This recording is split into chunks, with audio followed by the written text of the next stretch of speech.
Village of Sayward respectfully acknowledges that we are gathered here in the land gathered on, is the unceded territory of the Comox First Nation, traditional keepers of this land. We'll call the meeting to order. Public input. Public input is for the purpose of permitting people in the gallery to provide feedback shall be no longer than 15 minutes unless approved by the majority of council vote. Each speaker may provide a respectful comment on any topic they deem appropriate, not necessarily the topics on the agenda of the meeting. Each speaker may not speak longer than 2 minutes, but may have a second opportunity if time permits. Each speaker may not be allowed to speak regarding a bylaw in respect to where a public hearing has been held. For the record, you'd state your name and address, please.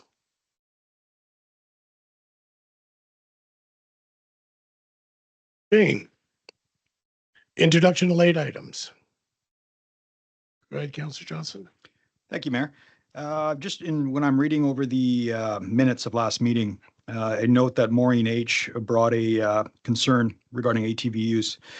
Recognizing the fact that we didn't have any direction on this matter, I'd like to add that to this agenda. Also recognizing that staff is very busy. I think the deadline on this could be extended, but I'd like to add that as a late item. Thank you.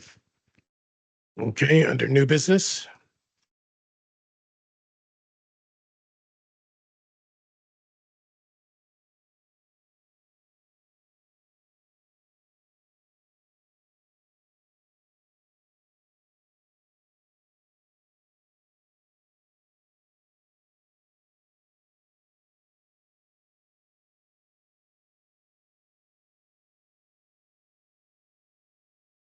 Okay. Councillor Burchett. Thank you, Mr. Mayor. I'd just like to put in a verbal report regarding conversations I've had with constituents regarding the barge down at the dock and the potential damaging of the fiber optic coming into Sayward.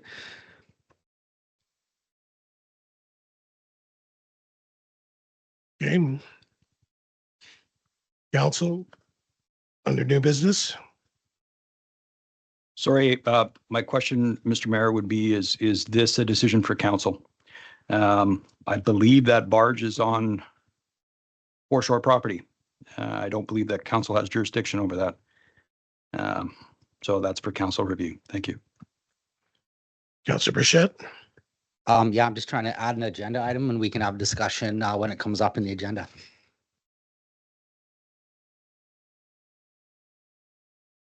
Okay. I just question why we would put a matter before council that council does not have jurisdiction over. I don't know if that's a good use of time. Thank you. Councillor Coates. It would be better if we had sort of a written report so we could have looked at this beforehand. And I don't know if it's of importance that it could not go on the next agenda. Okay. Can it wait to the next agenda, Councillor Burchett? Considering the barge at low tide is smashing into the fiber optic cable, which is infrastructure coming into Sayward, and considering that you sit on the SRD board and that the SRD and Connected Coast are partners in this project, I thought we would have a discussion about it. I'm trying to get on the agenda for discussion. This isn't the point of time that we have a discussion about it. Let's put it on the agenda and we'll discuss it. Thank you. Councillor Johnson and then CAO. For clarity, I'm not in favor of this. If there's any concerns about cables and that, we do have regulatory bodies that are charged with that sort of thing. Okay. Thank you. CAO. My advice to council, you can add it to the agenda. You can have a discussion about it. You can refer to staff for additional information and report, which would include an assessment of jurisdiction, and then you can move forward from there. There is no decision making, but I do want to add that you're adding something to the agenda. Then you have to decide if you have a conflict of interest, et cetera, et cetera. Councillor Burchett. Thank you, Mr. Mayor. That's all I was trying to do, was get it on the agenda so we could establish where the questions go to and who to ask. Thank you.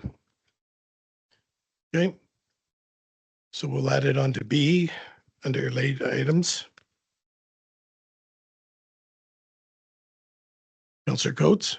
Do we have to make a motion to add these items to the agenda? Yes, we do. Thank you. So we need a motion to add A and B. A is the ATV usage and B is the barge. Do I have a motion? Do I'll move that. I have a second?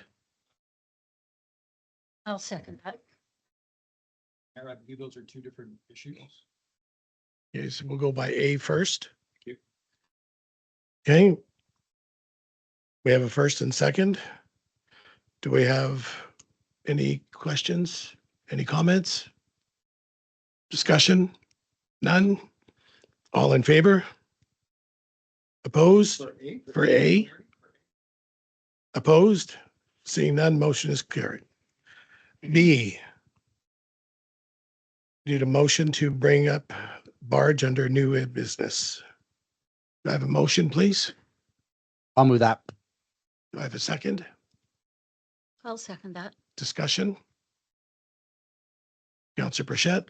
Thank you. I think this is important that we have this discussion, put it on the agenda and figure out whose jurisdiction it is to discuss. Trying to defer this would make it more of a mess. Like I said before, considering that you sit as the chair of the SRD board and the SRD and Connected Coast are responsible for this project, I think hearing from you and what you have to say about it, would be important for the constituents of Sayward. This is critical infrastructure that potentially could be damaged, and we want to avoid any issues. I know people in Sayward have been waiting years for our fiber optic cable, so this is really important that it gets on the agenda so the right people can be contacted to correct the potential issue. Thank you. Okay. Counselor Coates? Does the Village of Sayward have jurisdiction over that wharf? I don't believe we do. It's federal, is it not? I don't believe we do either, but I would have to do some additional research to confirm that. Additionally, on the topic of the fiber optic, SRD is taking a lead position on this, or Connected Coast is taking a lead position on this. I think the appropriate thing would be to have a report developed and brought back to council and actually ask them to come as a delegation if you wish to speak to concerns about the fiber optic. But again, those are just my recommendations to council. So your recommendation is to put it on the agenda so we can ask you for a staff report. You could add it to the agenda. You can have a discussion about what concerns council may have on the topic. You can request a report and I will connect with Connected Coast and get the information you desire. Okay. There is no need for any hard feelings on this topic at this point, in my opinion. Agreed. Counselor Johnson?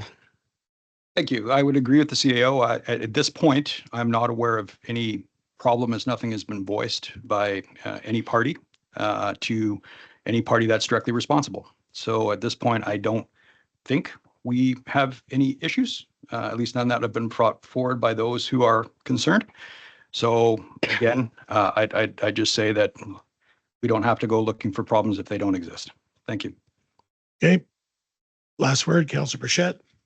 Thank you, Mr. Mayor. I'd like to reiterate that I have had conversations with people, constituents that are definitely concerned about the issue of this barge grounding at low tide and hitting the fiber optic cable coming into the village, and also the potential environmental issues with a barge grounding on sensitive fish habitat. So we definitely need to have a discussion about this and have staff do a report. But again, this is what we should be discussing in the verbal report, not in where we put it on the agenda. Thank you.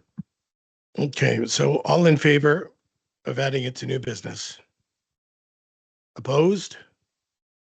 2 opposed, the motion is carried. Okay.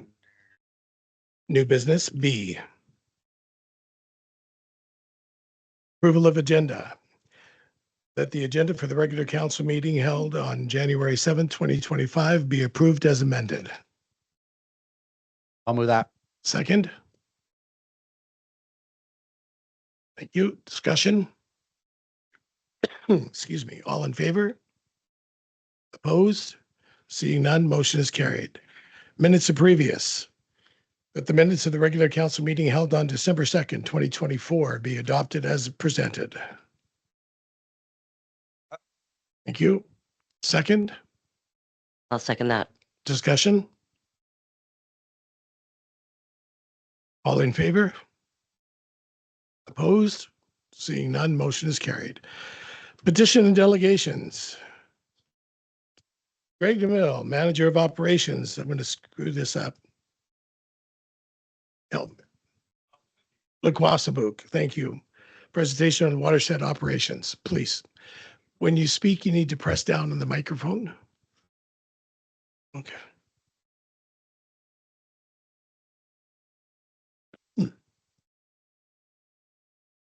First off, I'd like to thank Mayor and Council for inviting us here to speak on our operations within the community watershed. I'll do a brief introduction of myself and my colleague here and our business, and then my colleague Jack here will walk us through some of the finer details of our operations there. So, yeah, my name is Greg DeMille. I'm the operations manager at the Laquassamuk Limited Partnership. This is Jack Reynolds. He's our TFL forester. Both of us have been involved in the forest industry for 20 to 30 years now. Yeah, have a fair bit of knowledge both operationally on the forestry planning side of things, and I spent many years in the manufacturing world as well. Laquassamuk Forestry Limited Partnership recently took over the ownership and management of what was TFL 39 Block 2. It is now TFL 64. That partnership consists of Western Forest Products as a 64% majority shareholder owner, and 4 of the local First Nations, the Wiwe-Kai, Wiwe-Kam, the Kluwitsis, and the Comox Nations there. That partnership has been long in the planning and has certainly shown itself to be beneficial as we've worked through the first year of operations within the business there. Forestry operations within the Sayward community and the surrounding area have been going on for many decades with a long history within the community and the surrounding area. In terms of employment, we employ approximately 120 hourly employees, approximately 26 salaried staff members, between 150 to 200 plus contracted employees, and as well as many of our employees are local residents within the community of Sayward here. We also, through the years, have supported the community both through employment and donations to various groups, including the elementary school, the Future Society, most recently with the Girl Guides troop, and some of the teen programs going on in the community there. So with that in mind, I'll turn it over to Jack here, who will walk us through finer details of our forestry operations within the area. Sounds good.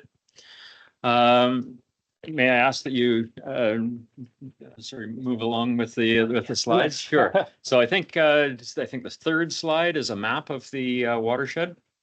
There we go. And sorry, just for my knowledge, how much time do we have here, please? Generally, it's 10 minutes. Okay. Okay. If you need more time, let us know that we can. Okay, that just allows me to understand how much detail to go into. Thanks.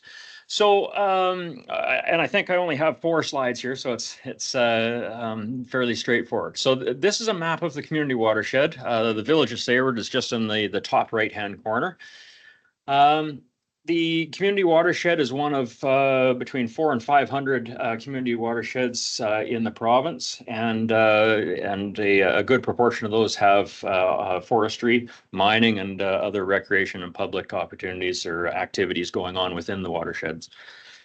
And so in this particular case, we have a watershed that is almost 1,000 hectares in size. You can see down at the bottom that over 700 hectares of that 1,000 is reserved from harvest, meaning it will never be harvested. And that leaves available a maximum of 270 hectares for forestry operations. This community watershed is part of our TFL. It's part of the working forest, and I'll go into some detail on how that's managed. The The key bit here is that forestry operations within community watersheds is not unique within the province of BC and especially on Vancouver Island. The next slide, please. Starting at the top, we have forest legislation, and to try and keep this fairly broad, at the very top we have what's called a higher level plan, and for us on Vancouver Island, it's the Vancouver Island Land Use Plan. This provides management zones that are established by government and a planning framework under which we all operate. In the case of the Sayward Community Watershed, the higher level plan establishes timber as a primary objective, timber harvesting, community watershed and water quality, and other things such as wildlife and that sort of thing. The next level down from the higher level plan is FERPA, the Forest Range and Practices Act. This does many things, overarching legislation, but what the main thing it does is enables what's called a forest stewardship plan, or we call it an FSP. It's a plan that for all of the objectives set by government, when I'm talking objectives set by government, soils, protection of wildlife, fish, objectives for timber harvesting, and all those sorts of things are managed through this forest stewardship plan. And this forest stewardship plan that we have on this TFL is approved by government, meaning that it's been reviewed by a number of levels of government at the ministry and professionals within our organization to enable the activities that we undertake on the landscape. The next level down from the Act is FPPR, the Forest Planning and Practices Regulation. And this is where some of the on-the-ground practices are regulated.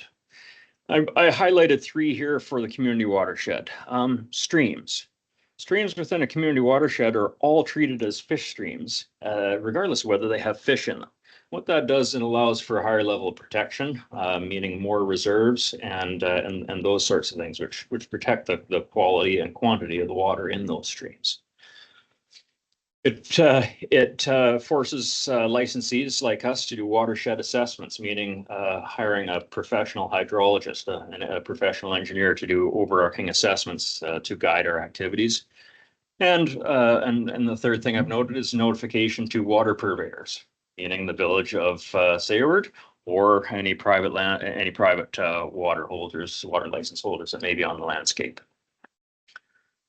Once you're underneath the regulations, there are professional practice guidelines. In this case, watershed management is an area of practice done by professional foresters and professional engineers, and there's actually a provincial set of guidelines that guide how those activities are undertaken.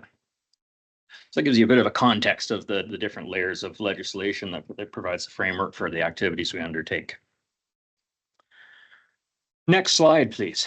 Forest planning. This is where essentially myself and my team come into play. Within a community watershed, and actually all the watersheds, but in this case, the community watershed, we deal with a watershed management strategies document prepared by a professional engineer who's a hydrology specialist. And they provide ECA levels, and it's a thing called equivalent clear-cut area. And it's a measure of the current harvested area within a watershed. As trees grow up, they count less towards the area. I mean, existing timber doesn't count at all. So it's a way of measuring the way that the trees and shrubs on the ground intercept water and affect the flow, essentially. So in this case, remember the first slide I said of the 1,000 hectares, there was only 270 hectares available for harvest. The ECA target for this watershed is 25%. And this talks about the sensitive areas that are susceptible to sedimentation and those sorts of things. So the target is 25%. Including what we're doing last year, this year, and previously, we're at 4.2%. So we're well underneath the established targets for harvesting within the watershed, and that gives us some comfort that we are not pushing the limits in any way. In the keeping to time here. You can see I've listed some other things that lead to what I call a conservative approach that La Quasimig takes over and above legislation. In the old days, we would have called this Code Plus, referencing the Forest Practices Code. Code Plus meaning additional restrictive requirements that make sure things are done in a conservative manner. With respect to terrain and terrain management, harvesting on unstable terrain is restricted. Do you feel your presentation? Mayor. Oh, Do you feel that your presentation is going to be affected by the constraint on your time? Should we vote to go a little longer?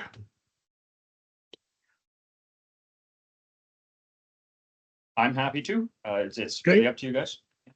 Okay, can I need a motion, please? Councilor Burchett, Thank you, Mr. Mayor. Motion to have this presentation extended as long as it needs for these gentlemen to finish their presentation without any restraints. do I have a second? Second. Discussion? All in favor? Opposed? Seeing none, motion is carried.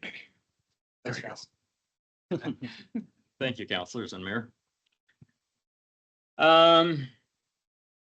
Still under the umbrella of terrain, reduced rainfall shutdown. So we, in order to ensure we don't have negative impacts like landslides or increased sedimentation when it's raining hard, we actually have limits that are set for shutting down operations.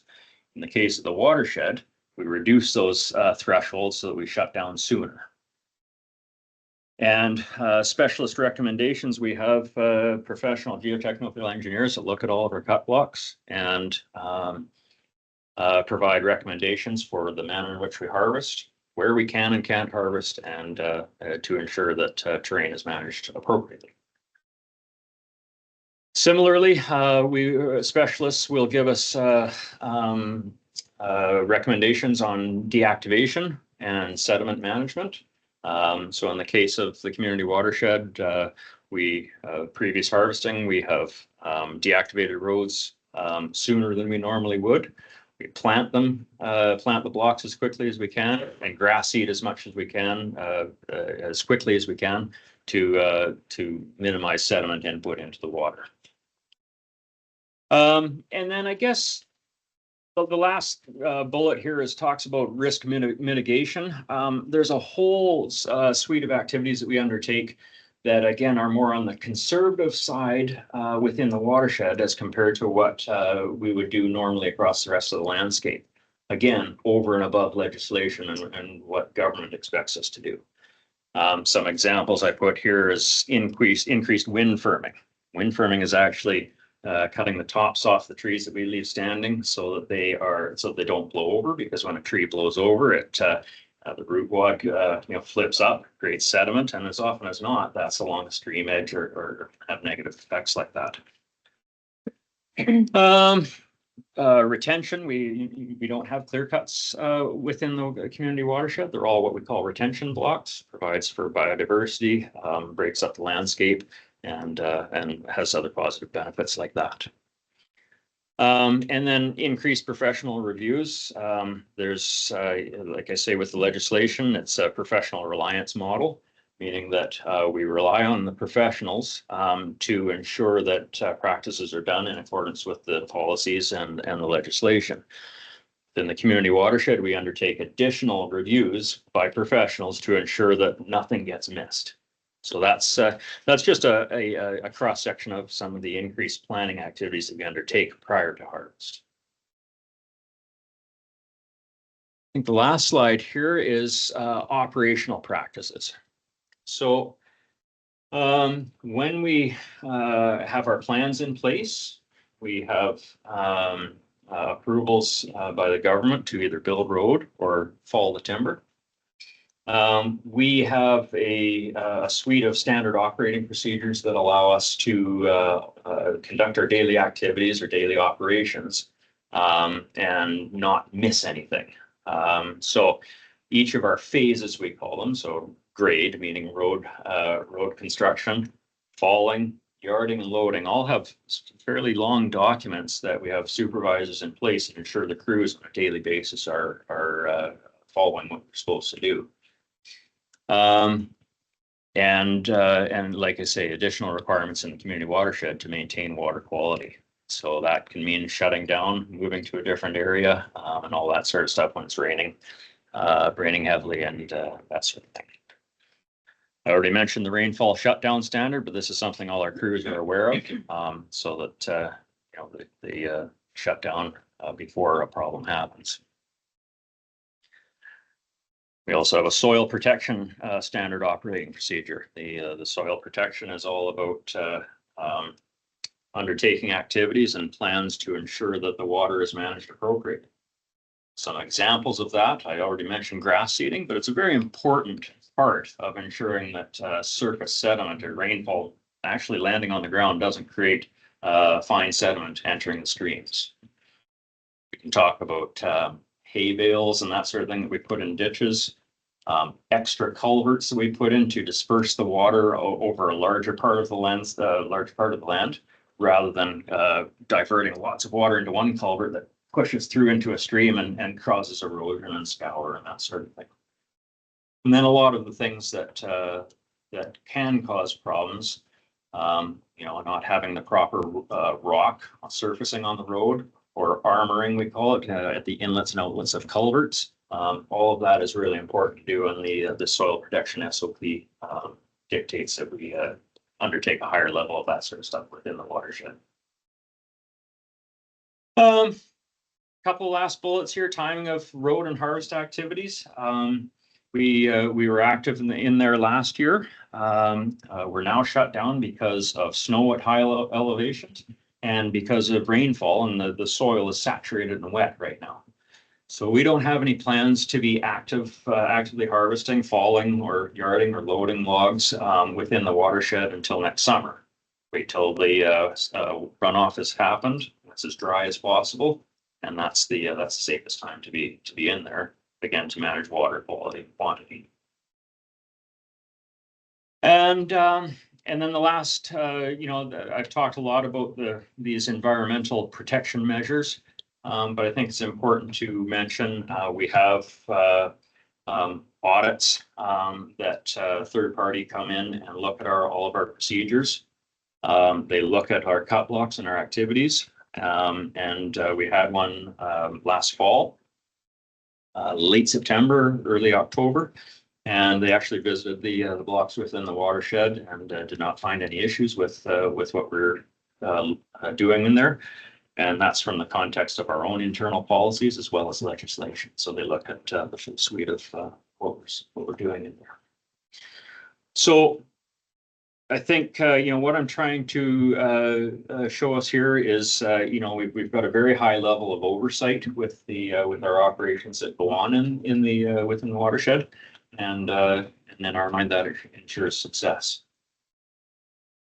So I think that's sort of the different layers that I wanted to explain that are going on in our world, and hopefully that I guess my hope is that allows you guys just to have a little bit more knowledge to field questions from constituents and that sort of thing come up. Councillor Burchett. Thank you, Mr. Mayor. What is the buffer on the creeks in the watershed for cutting and, you know, distance? So it depends on the width of the stream. Any stream under 1.5 meters by legislation does not have any reserves, but within our I'll call it again Code Plus, our own operating procedures, 50% of the length of all of those streams has to have a reserve.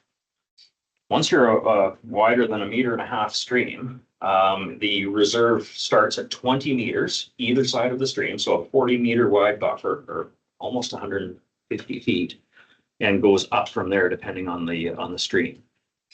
I believe the main stem stream that starts almost at the top of M Branch, or the height of land going down the main valley, is what we call an S2 stream, and it would have a minimum 30-meter buffer on either side of the stream. Thank you. Okay. Any additional questions, council? Councillor Coates. My concern is about the quality and how much water we'll have like in the future, and if it's going to do damage to our watershed.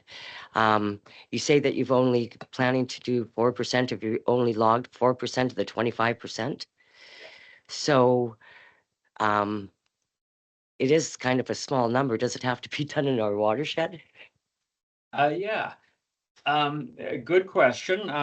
Greg will help me with this answer, but Yeah, I well, think, go ahead. Yeah. yeah, sure. I think, and add in here, Jack, where you want to. I think, there's a few points around that. I think as we've tried to demonstrate, certainly it is a highly regulated, working in watersheds is highly regulated. There's certainly a lot of extra protections that go into what we do in those watersheds, and they're highly managed, as Jack has highlighted with, the number of professionals that we brought in to help manage pieces of that, as well as hiring and having professionals on staff to do that. So that's one. I think it is a critical component of our working land base, and watersheds are, and it becomes part of and a vital component, and contributes to the vital component of the local forest economy and our business. So yeah, that's another important aspect. And lastly, I think it's not unique that the activities of going on in a watershed are not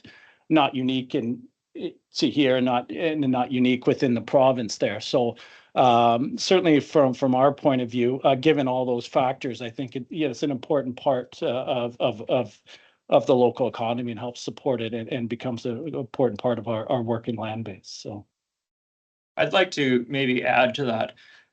My first slide on legislation.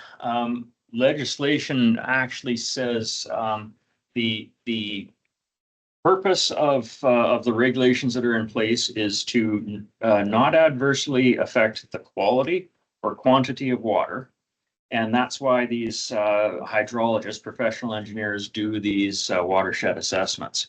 And the desired outcome for that is to not have a material adverse effect is the professional term used.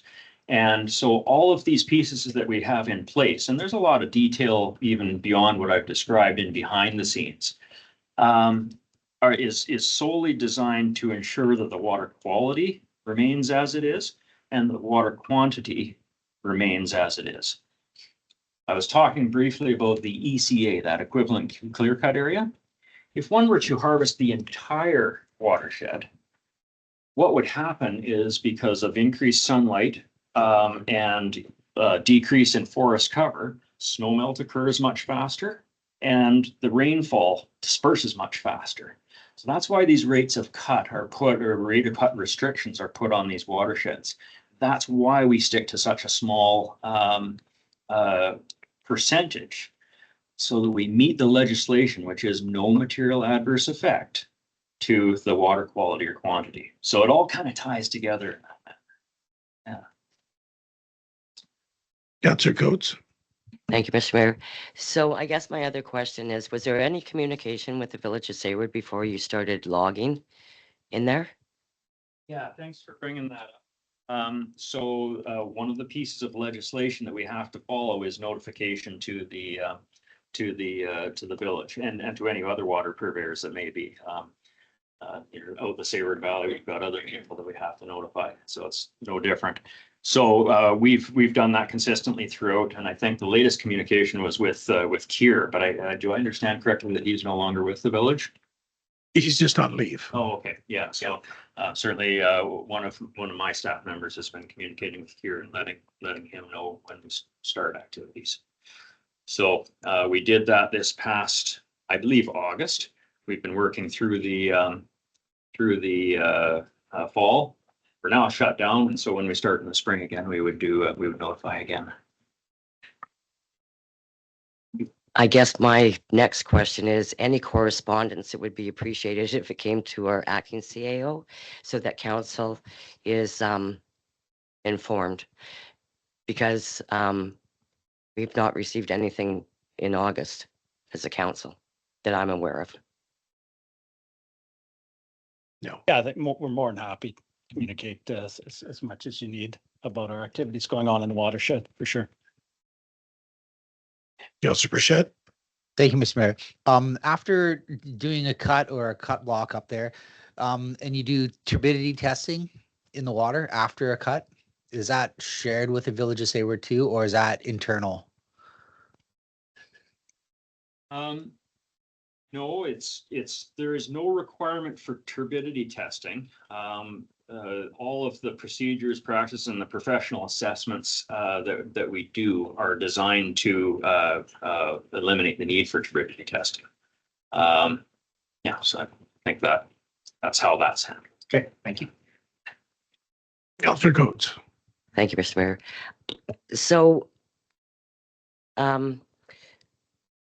just so you know, I'm not against logging, but I do have questions. So you say there's no clear cutting up there. I've been up there and I see, certain areas, there's a stand of trees. Well, my concern is with that stand of trees, if we get a big windstorm, then it's going to knock those trees down. So wouldn't it kind of be, which then doesn't hold the water. So that's not a clear cut because you've left a stand of trees, correct?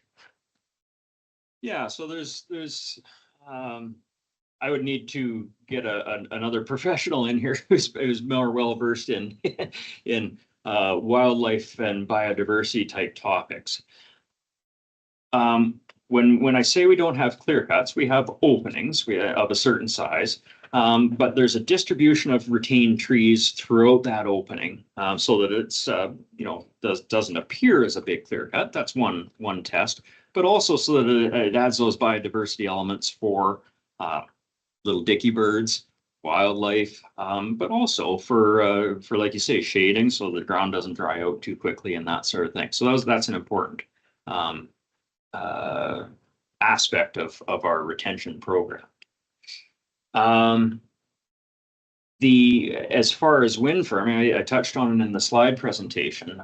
We do, because of the extra or higher level of resources at play within a community watershed, we take a more conservative approach, and our systems force us to design cut blocks with more wind firming along the edges, so we don't get that blowdown, or at least try and minimize it. That said, you'll remember, I can't remember the year, but I'm gonna guess 2017 or 18, no, 2018 or 19. There was a big windstorm that came from the northwest and came ripping down the valley, and there was a lot of blowdown. We went in and harvested that blowdown, primarily to get the timber before it rotted, but also because every one of those root wads that had flipped up just creates a sediment source for the watershed. So we went in there, harvested, but as quickly as we could, grass seeded all the roads, planted very quickly, and you look across the valley now, and it's, you can see those trees growing up, and it's a much better situation than it was 4 or 5 years ago. So, that's the general approach with wind and managing the land base in that manner. One of the concerns that we had before, which has been addressed, correct me if I'm wrong, but was the communication issue, right? We had some problems in the water plant in the past because of lack of communication. And that's been rectified now?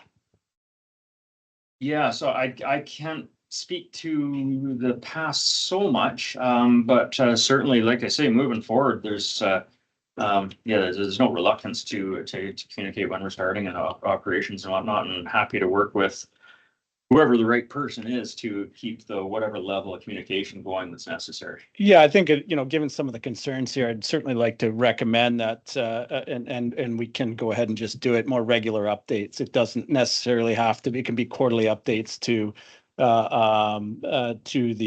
the council on our, whether we're operational or not at specific times, or whatever schedule you might be looking for. More than happy to keep things updated. And certainly, yes, in terms of communications with the water plants, I do know that a couple of our employees, that has been rectified, in the sense that our employees did discuss specifically with one of the operators of the plant there and discuss some better communication around things there. So. Okay, thank you. Sorry, and just for my own clarity, because it'll be my responsibility to do that communication, who are the right people to communicate that with? Okay.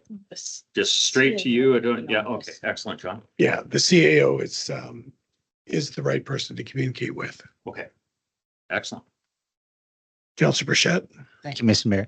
And just with having conversations with our works manager, one of the things that he said to me was if there's going to be logging close to the actual stream, that they have the ability to halt water filtration for a day or two if there's going to be turbidity to pass, so it doesn't clog up the filtration. But again, it's just a communication thing. But that was one of the things that was kind of needed, just to allow us to make changes or allowed the works to make changes. Like, okay, that's the procedure they're going to be logging these days, or close to the stream source that could potentially have turbidity. Just we have water reserve. We could put the filtration off for set a period of time. So that was just a conversation. So thank you. Councillor Johnson? Sorry, I just want to emphasize that if communication can go through the CAO as he's responsible for public works in every department, and that would be fantastic. Thank you so much. Yeah, absolutely. I think certainly happy to communicate as much as needed, and yeah, for sure. Any additional questions, council? Thank you, gentlemen. Thanks for coming out. Safe trip home. Thank you very much. Thank you for your time there. Thanks, everyone. Appreciate the opportunity. No.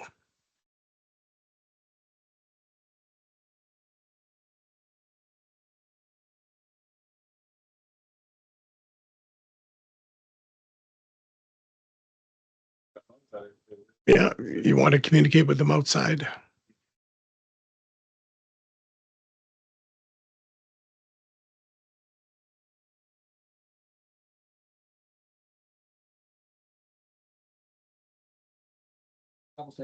Thanks. Appreciate your time. Take care, Jack.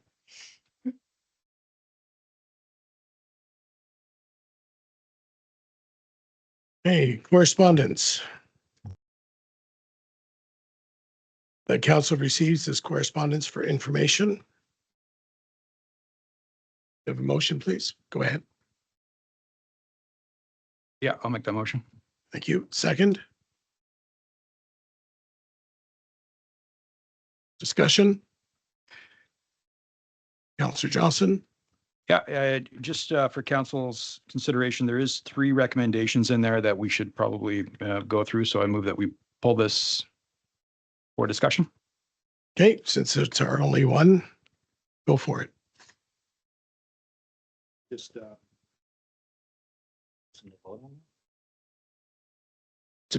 To pull it? Yeah. No, we pulled B. We're good. Yeah. 7A, yes. Correspondence. So there was 3 recommendations of action in this particular piece of correspondence. So I think it's one thing to receive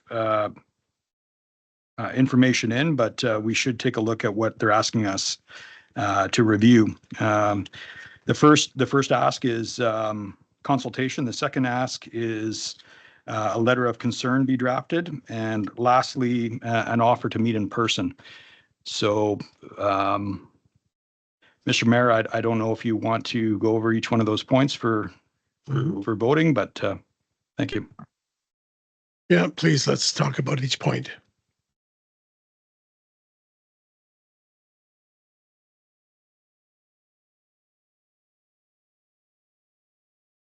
Councillor Bichette? Thank you, Mr. Mayor. In my opinion, it's no across the board to anything to do with support for fish farming. I'm sorry, could you repeat that, please? In my opinion, it's no across the board. I don't support fish farming at all, and don't support any offer to meet or any consultation engagements. And that's my opinion. Thank you. Okay, let's go to number 1.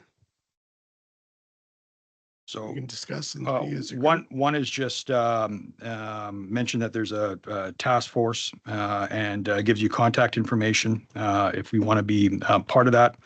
The second point there is an ask of a letter expressing concern for current transition plan. Now, for clarity, in this letter, it's not support or otherwise. It simply is concern for the current transition plan.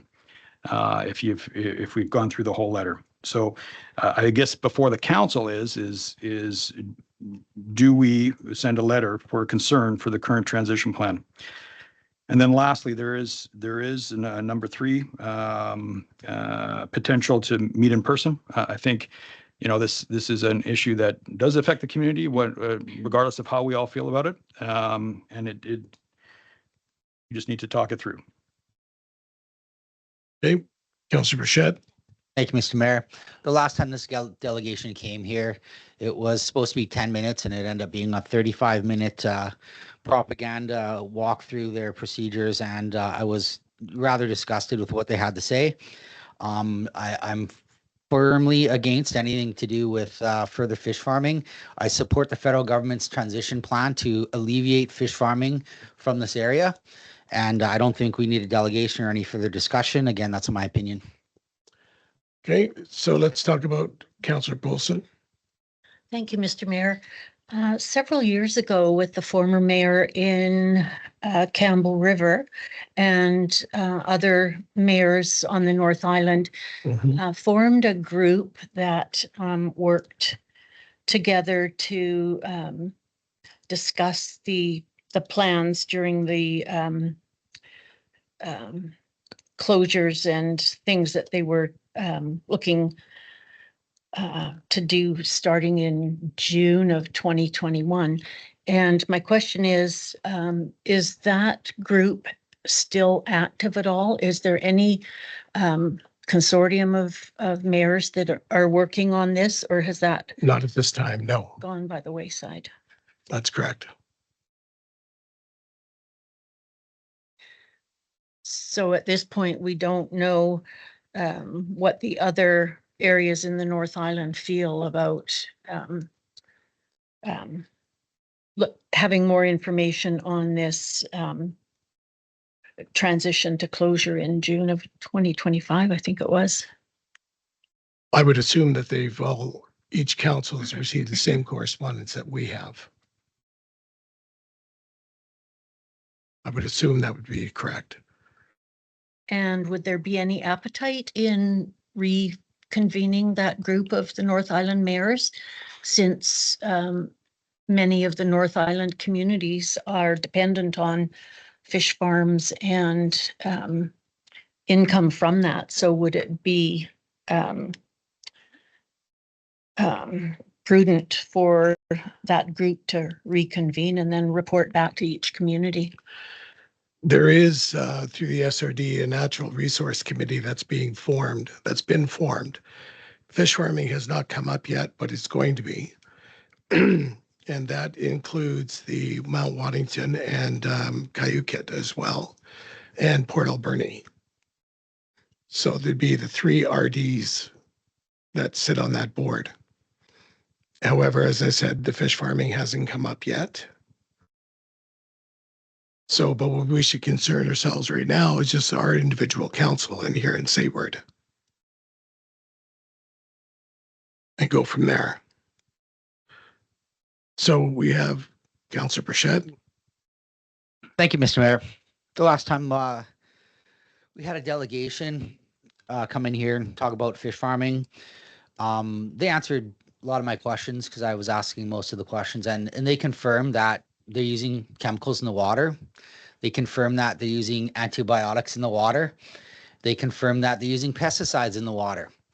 And the other thing that was confirmed through recent science is that the natural stocks have flourished since some of the farms have closed. And from a person that goes out 40 times a year fishing, I've definitely noticed an increase in the natural stocks. And I think that's better overall for our environment and for future generations. Okay, so let's get back to number 2. Are we going to support number 2 or not? Do you want to repeat number 2, please? Well, this was for sending a letter, but I see that the deadline for consultation submissions has passed. That said, there's still an ask for letter to support. So at the very least, I think it might behoove us to have staff reach out just to get a firmer understanding of the issue. I think that the whole community needs to be heard in terms of potential impacts of any decision made. And so this is before council, and it's not really an issue of, how we feel about it. It's an issue of how it affects our community. And so I think we need an answer on where things are at. And if it's just as far as putting the getting hold of Andrea Sir and finding more about it, then great. But I do think that we can't just receive this and pass it by. Do you want to put that in a motion? Yeah, I'll move that staff reach out for the contact on here to get an understanding of this topic, and that we understand the effect to our community through stakeholders. Do we have a second Not, discussion? Councillor Burchett? Yeah, we're late on the submission, so I think we just let it lapse. As far as it's concerned for our local constituents, I was very clear about the chemicals, pesticides, antibiotics in the environment here, and that's not good. So I'm 100% against it. I don't support any of this, and I don't feel that we should reach out at all. Yeah, you've made that point. Okay. I said you made the point. Thank you. Councillor Paulson? Thank you, Mr. Mayor.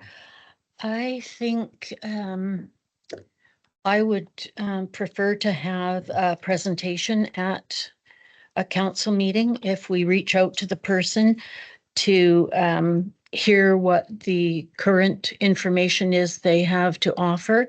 And if there's any more people that we may need to reach out to and have them speak, just to get the full picture and the whole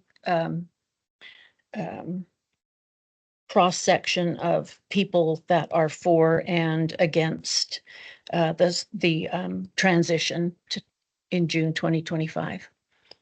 Okay, so we have a motion on the floor. So all in favor?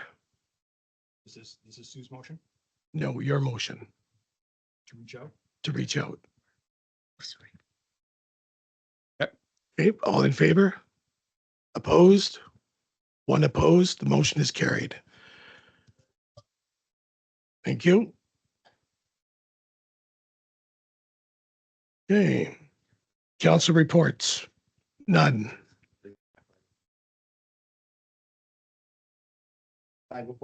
Yes.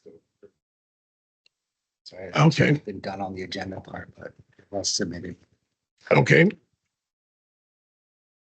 I apologize. We have my flag report.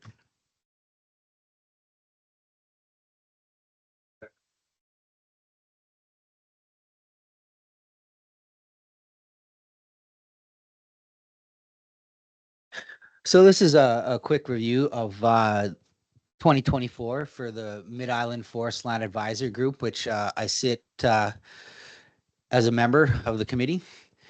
And we'll just go through a few of the slides here. So it doesn't show up that well, but where we meet is down in Menzies Bay at the Laquasamook office down there. So I guess it didn't show up that well, but that's just off the Highway 19 there. Next slide.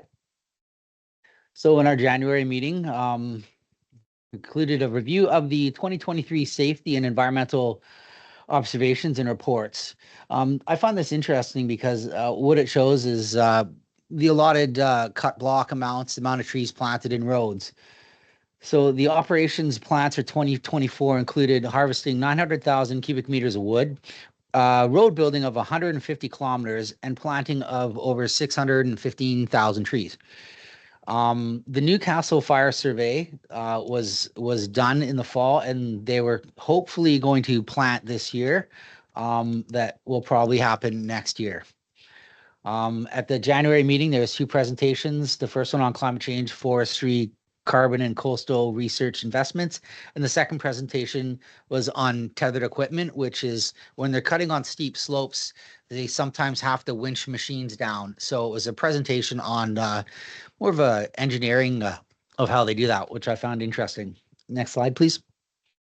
In the March meeting, again, this is updates on the harvest, the roads and silviculture, presentation on the carbon report and the audit process. So just government oversight on the forestry practices, and we're involved in the oversight too from the government and the public sector. We also reviewed the satisfaction survey of all the people on the board, and it's kind of an open floor. Questions go back between the board members and the people from Lakwasimook.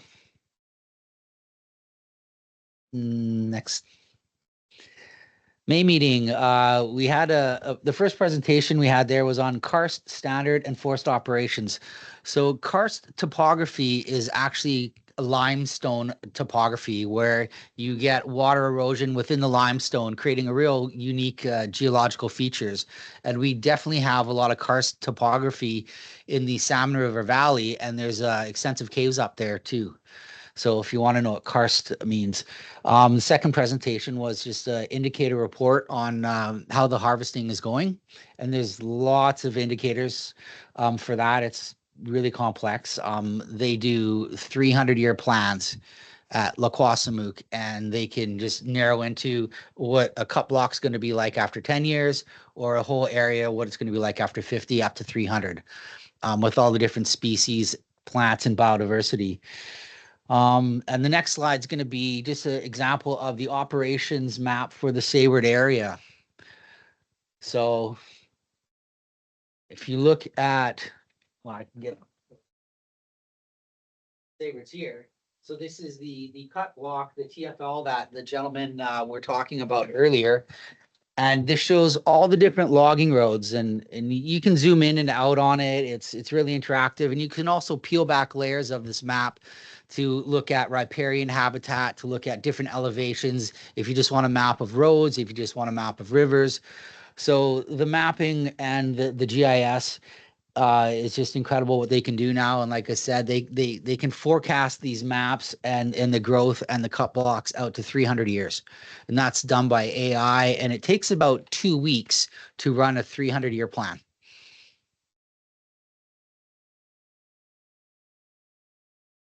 September 19th meeting. So this picture I took when I was on the field trip, which I'll talk about probably in the next slide. So I just found it funny that the loggers, if they have a tree that's rotten and it's not worth putting on the truck, they'll let you know that don't put this one on the truck. So I found that kind of funny. Again, September meeting, we went over the endorsements of the forest certification, and then updates on if there are fires and any pollutants or spills or injuries. So in this July, there was a fire, the Lower Adams River, no damage. And there's also fire 24 kilometers down Menzies, Maine, without any problems or damage. So in these meetings that I go to, if there's any issues, safety issues, pollutants, fires, injuries, it's addressed, and we talk about that. October. So this is my favorite meeting because we're out on the road. We go into a cut block and we look at an active logging area, which is very interesting. Here we've got a super snorkel pulling logs up a very steep slope. On the left here, we have a machine, an excavator that's got an articulating cab. So if it's on a slope, the whole cab of the machine will level out, and it's a grapple yarder that's moving logs up the slope. On the right, we just have a logging truck coming down one of the freshly made logging roads. And these pictures of the cut block were taken up the top of the mountain on the side of the White River Canyon. I can't remember the name of the exact mountain, but it was really steep and you could look right down into the White River. On the left here, you can see some pictures of how they sort the logs when they're going to get ready for transport. And they're all labeled, stamped. So they usually try to keep similar logs together in loads. and they do a preliminary sort on the hill, and then they get transported down to the log sort for further sorting. The picture on the right shows two machines, and they're literally chucking logs up the steep slope. The picture doesn't give it credit for how steep it is, but both these machines are passing logs to each other and then up the hill. The picture on the left, this was interesting because I didn't know that Sayward had a dump for all the bark and dredgings from the log sort. So anytime they dredge the log sort or they clean the log sort, all the bark and all the garbage wood gets taken to a landfill here in Sayward. And this is close to where the Salmon River main road goes across the highway. It was a neat day. I got a picture of the Sayward Valley in the background with the rainbow. And they were finished compacting the sand and dirt on top of the last fill, and there was this old log there that someone carved, and it just was kind of a neat picture.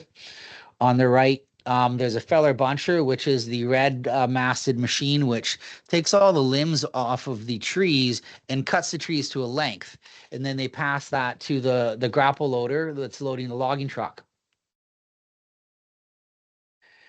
And the last meeting in November, we just did operational updates on safety, environment, and silviculture, which is a standard of every meeting.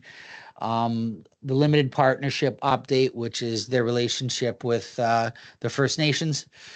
The two presentations, the first one was on landscape level planning and ecological integrity, and the last presentation of the year was on elk populations. And it was very interesting because the person that did the presentation, the biologist, lived in Sayward for 9 years, and he was in charge of the collaring of the elks and tracking them. And they're trying to figure out what habitat the elks need at different times of the year so they can do specialized cut allotments and have the proper habitat for the elk. And apparently they're doing really good because we got a very healthy elk population.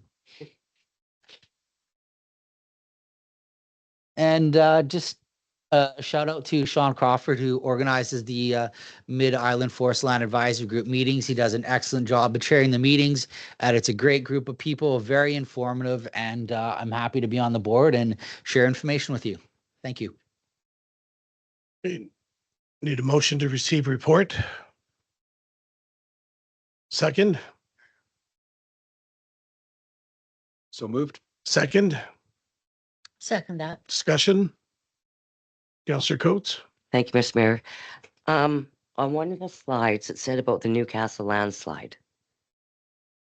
So was that like last year or 2023 or 2024? Oh, I believe that was 2023, and it was on one of the roads, and it was minor. But I mean, if you want to refer to someone, if I get more, yeah, 2023. Councillor Coates. and then the other thing, has it ever been brought up about our watershed being logged at those My Flag meetings? Never. Thank you. Okay, all in favor of receipt? Opposed? Seeing none, motion is carried. Number 9, reports of committees, none. Mayor's report, none. Unfinished business. Restarting council corner. The recommendation, note it was deferred by council on December 2nd, 2024 to the January 7th meeting. So the council approves the reintroduction of the council corner in the monthly Sayward newsletter beginning in January 2025 with the following guidelines. Each council member will contribute to the council corner on a monthly rotating basis. Content will focus on updates of councils, local events, public service reminders, and reflection on current issues affecting the village. Contributions will be approximately 200 to 300 words in length. Contributions should remain professional, respectful, and focused on the council's collective vision. The visual submitted would be adhered to the village branding guidelines, and all contributions must be reviewed by the mayor or designated staff prior to publication to ensure consistency and alignment with the council's objectives. So do I have a motion, please?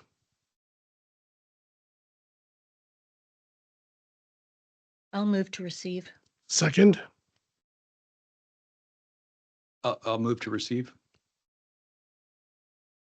Or second to receive. Any discussion? Councillor Johnson. Thank you, Mr. Mayor. I'd like to make a slight amendment, if I may, please, or a recommendation thereof. Point 4, contributions, I would like to change the word should to will. The same point on number 5, all visuals submitted will and not should adhere to the village's branding guidelines. With those 2 amendments, I'm in favor. Okay, very well. Councillor Burchett. Thank you, Mr. Mayor. In the report, it says this, reintroducing this feature would enhance transparency, foster greater community engagement. Well, I don't think we can really have any transparency if we don't even have our meetings available to the public to view. So this is a bit of a moot point.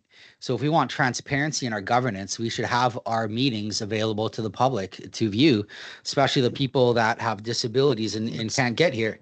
Sorry to So- interrupt, but let's stay focused on what we're. No, I am dealing with focused here. and it all lines. It's called transparency. In the report, it says transparency and fostering greater community engagement. Well, there's no greater community engagement than having the community actually see our meetings. Okay, And if we want to write to our constituents and tell them about what we're doing in meetings, they should be able to see the meetings. It's real simple. thank So you. I'm not finished. Stick to the point. Excuse me, this- I'm not finished. Excuse me. Stick to the point. of I what am. We're discussing. I You're am. not. You're going off topic No, to I'm another not. area. We're discussing right now, Councillor Corner. That's the only thing we're discussing. And I'm discussing that in this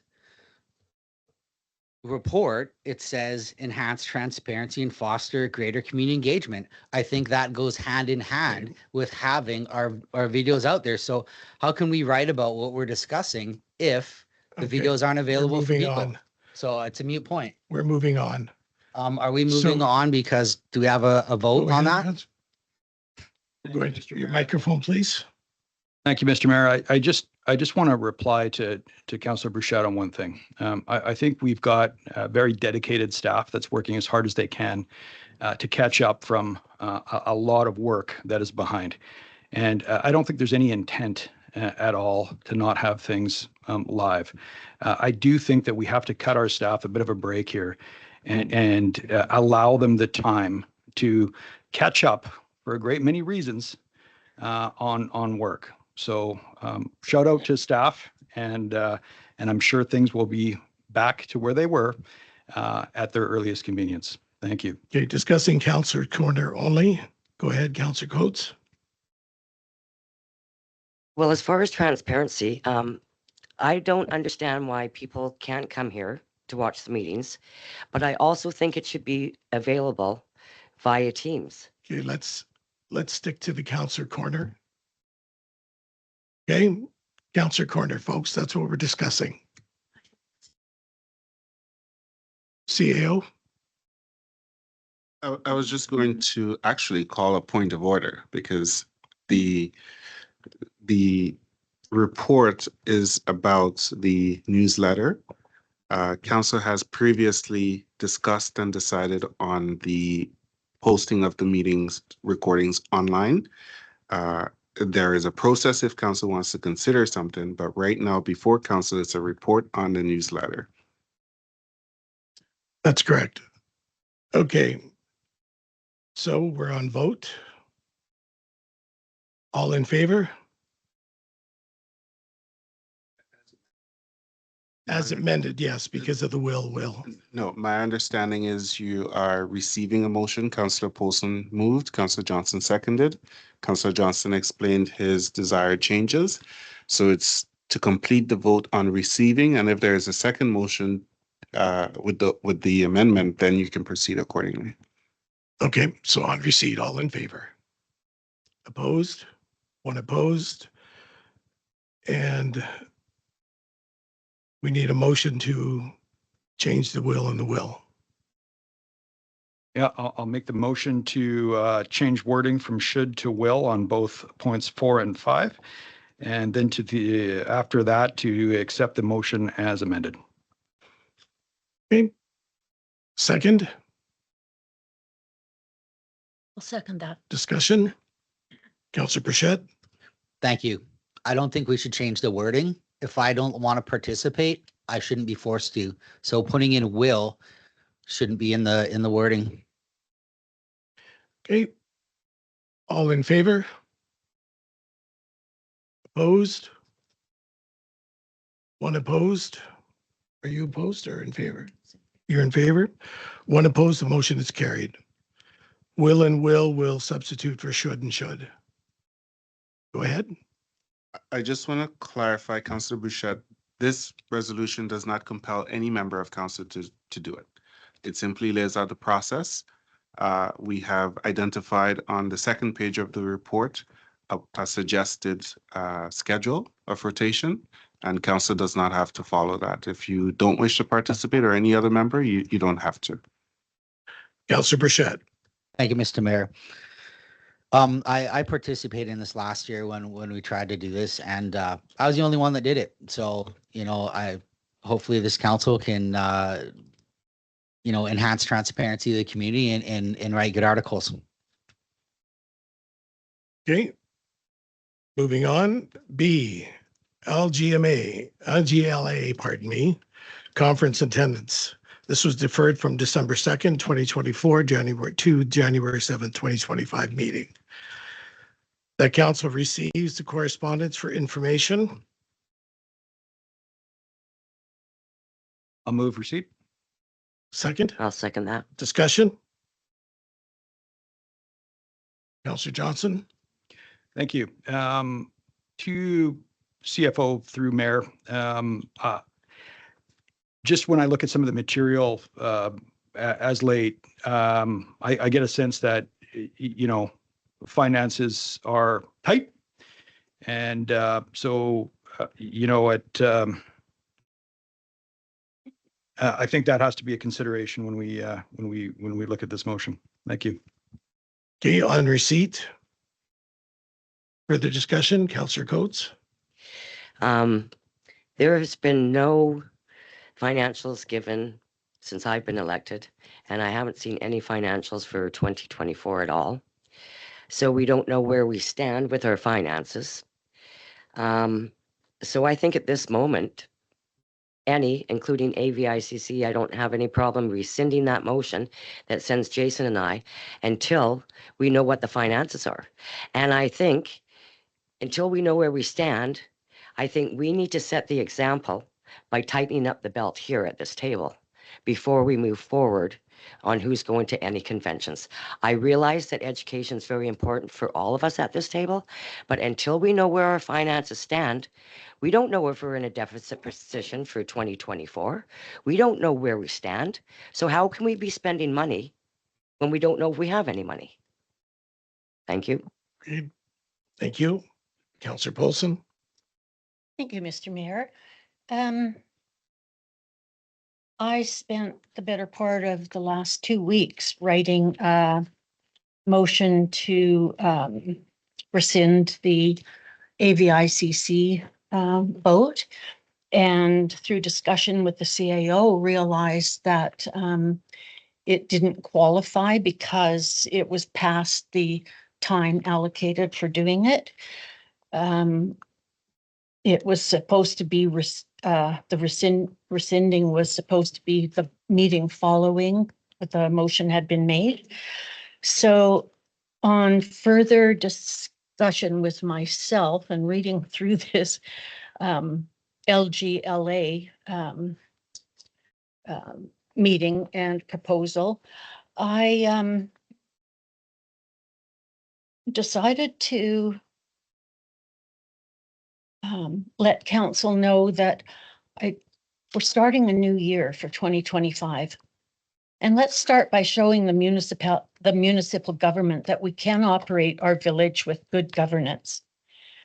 I don't think the things that happened over the last few months were guided by good governance. And we seem to have relapsed back into a state of chaos from the previous council when we couldn't agree on anything, and we had the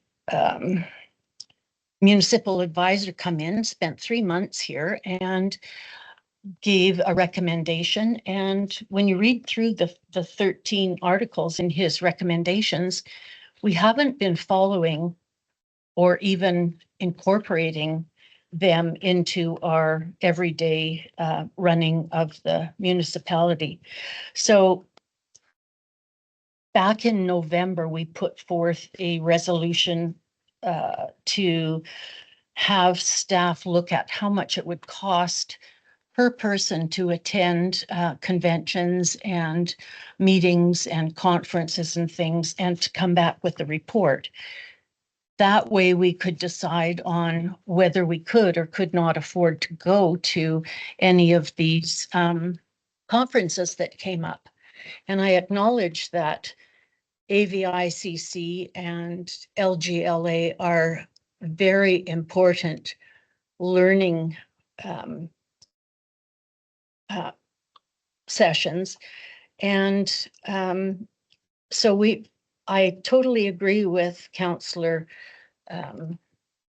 Coates that we do need to step back and look at what the finances are for 2025 before we move ahead. But we also need to, while we're stepping back, take a look at the documents that we have for guiding us in good governance, and pay attention to those and read them and take note of them regularly, not just, yes, we agree to abide by the rules from the municipal advisor and then carry on with the chaos at our following meetings where all of the discussion hasn't even been considered before we make decisions on who's going to be going. And there wasn't, I've watched the November 19th and December 2nd meetings, and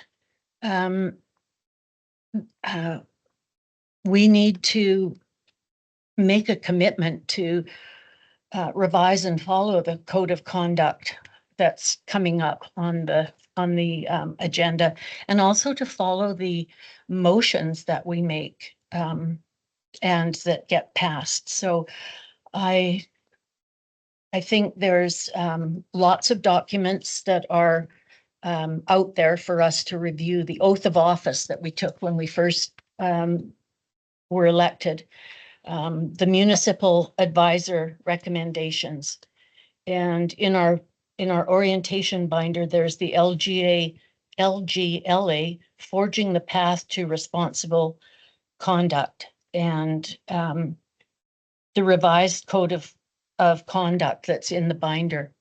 And my final note is that the message from the mayor in the 2023 Village of Sayward annual report states,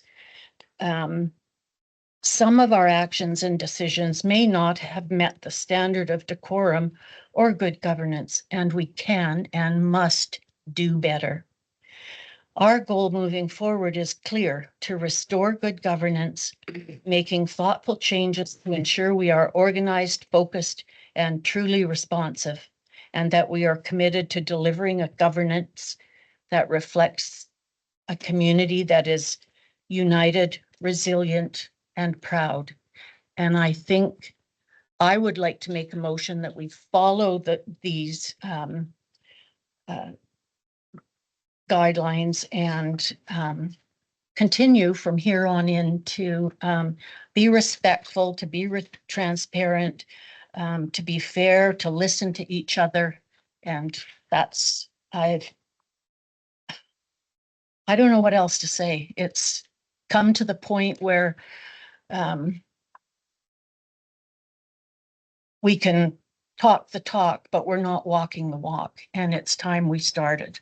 We start following these instructions or these guidelines to move ourselves to good governance, not depend on the municipal government to come in and tell us what we need to do.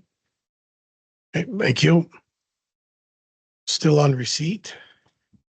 Councillor Burchett. Thank you, Mr. Mayor.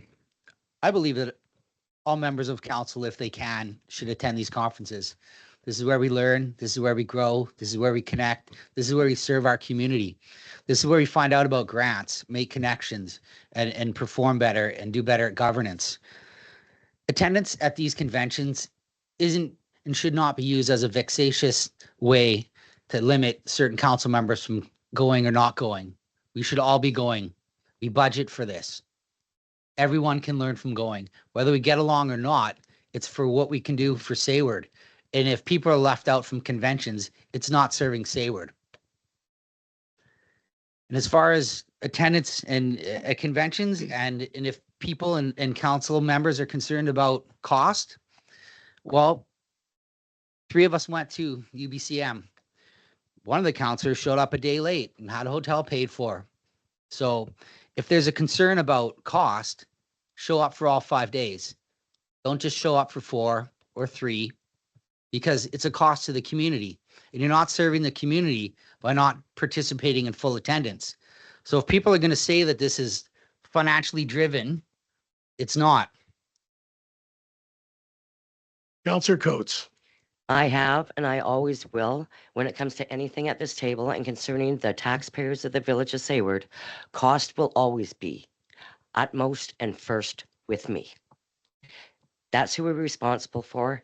And also, these conferences, you can get what's happened at those conferences afterwards, and we can all read through it. But I think we need to be our due diligence at this table. We're going into budget talks, so this stuff can be talked at budget time. But right now, does anybody at this table know where this village stands as far as finances? Are we in debt? Are we over budget? Are we under budget? Nobody can answer that. I've not seen a piece of paper that has given us any financial information to where we stand at the end of 2024. Thank you. Okay, Councillor Johnson. Thanks, Mr. Mayor. I would also like to just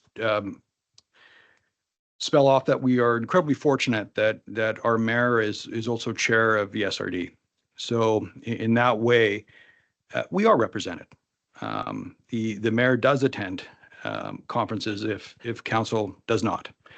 And that is also a consideration, as we will have a presence from our community without immediate shouldering of those costs. Thank you. Councillor Bichette. Thank you, Mr. Mayor. What I'll clearly state is the cost of sending a counselor to one of these conventions is a lot less than having a formal complaint filed for vexatious attacks on counselors for not having them attend. So if you look at the cost of that versus just sending a counselor, it's a lot cheaper and beneficial to the village. So by excluding and discriminating against counselors from going, it's actually a greater cost to the village of Sayward. Okay, moving on. Sorry, CAO. I would just like to state for the record, attending conferences is a privilege to represent the residents of the village of Sayward. It is not a right. It is not an entitlement. It is a privilege. And the reality is the village of Sayward has spent an enormous amount of time, staff has spent an enormous amount of time trying to put the pieces of the financials, the governance, the administration back in order over the last number of months. We are very close to providing a comprehensive report to council, and we have committed to doing so for the committee of the whole, which is scheduled for Tuesday next week. And we will show you, we have nothing to hide, what the fiscal reality of the organization is. And then council will have some hard decisions to make. The decision before council is whether or not it's prepared to send any, and if so, how many members of council to a conference and to pay for it. The issue here is whether the village will pay for that. There is nothing limiting any member of council from attending those conferences at their own cost. The question is, does the village pay for it? And so I really want council to understand we're not looking at penalizing anyone, and any assertion of you know, any assertion that a decision of council would be vexatious in nature will have to meet an investigative test to determine if it is true or not. I really hope in 2025, more resources of this village, scarce resources of this village, is not going to be spent on frivolous matters. Councillor Coates. I would just like to say, in my comments about money, I appreciate and I know all the hard work you guys are doing.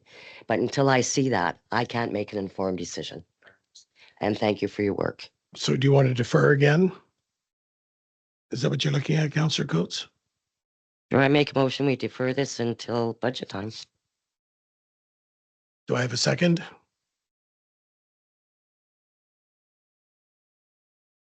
I'll second that motion. Discussion? All in favor? Opposed? One opposed, motion's carried. Draft Annual Report 2023. The council approves the 2023 annual report as presented. Have a motion, please? Second?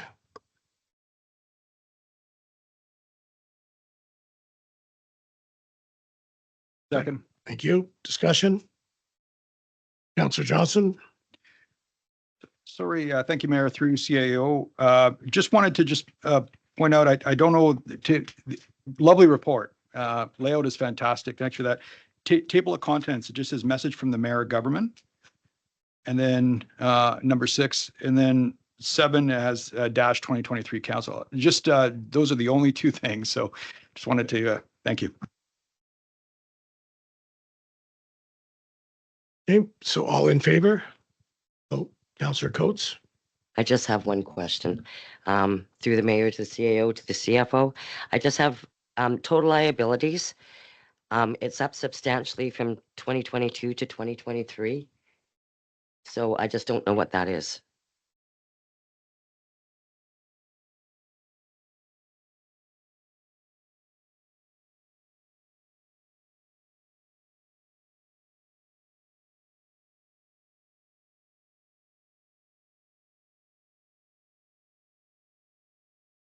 We would report at the next meeting from the financial statements what comprise of 1.4 million.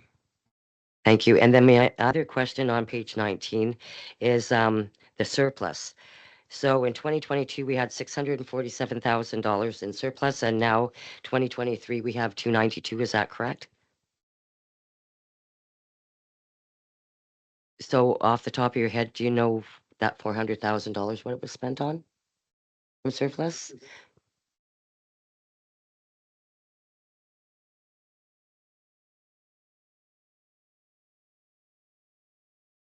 I'm sorry. It's just a big amount.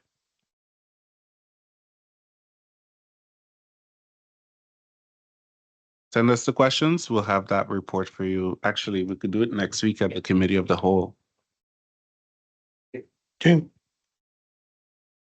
So again, for receiving a report as presented, all in favor? Opposed?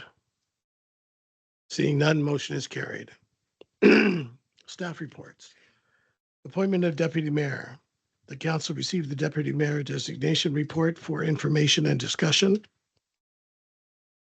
I'll make that motion. Second, Second. discussion.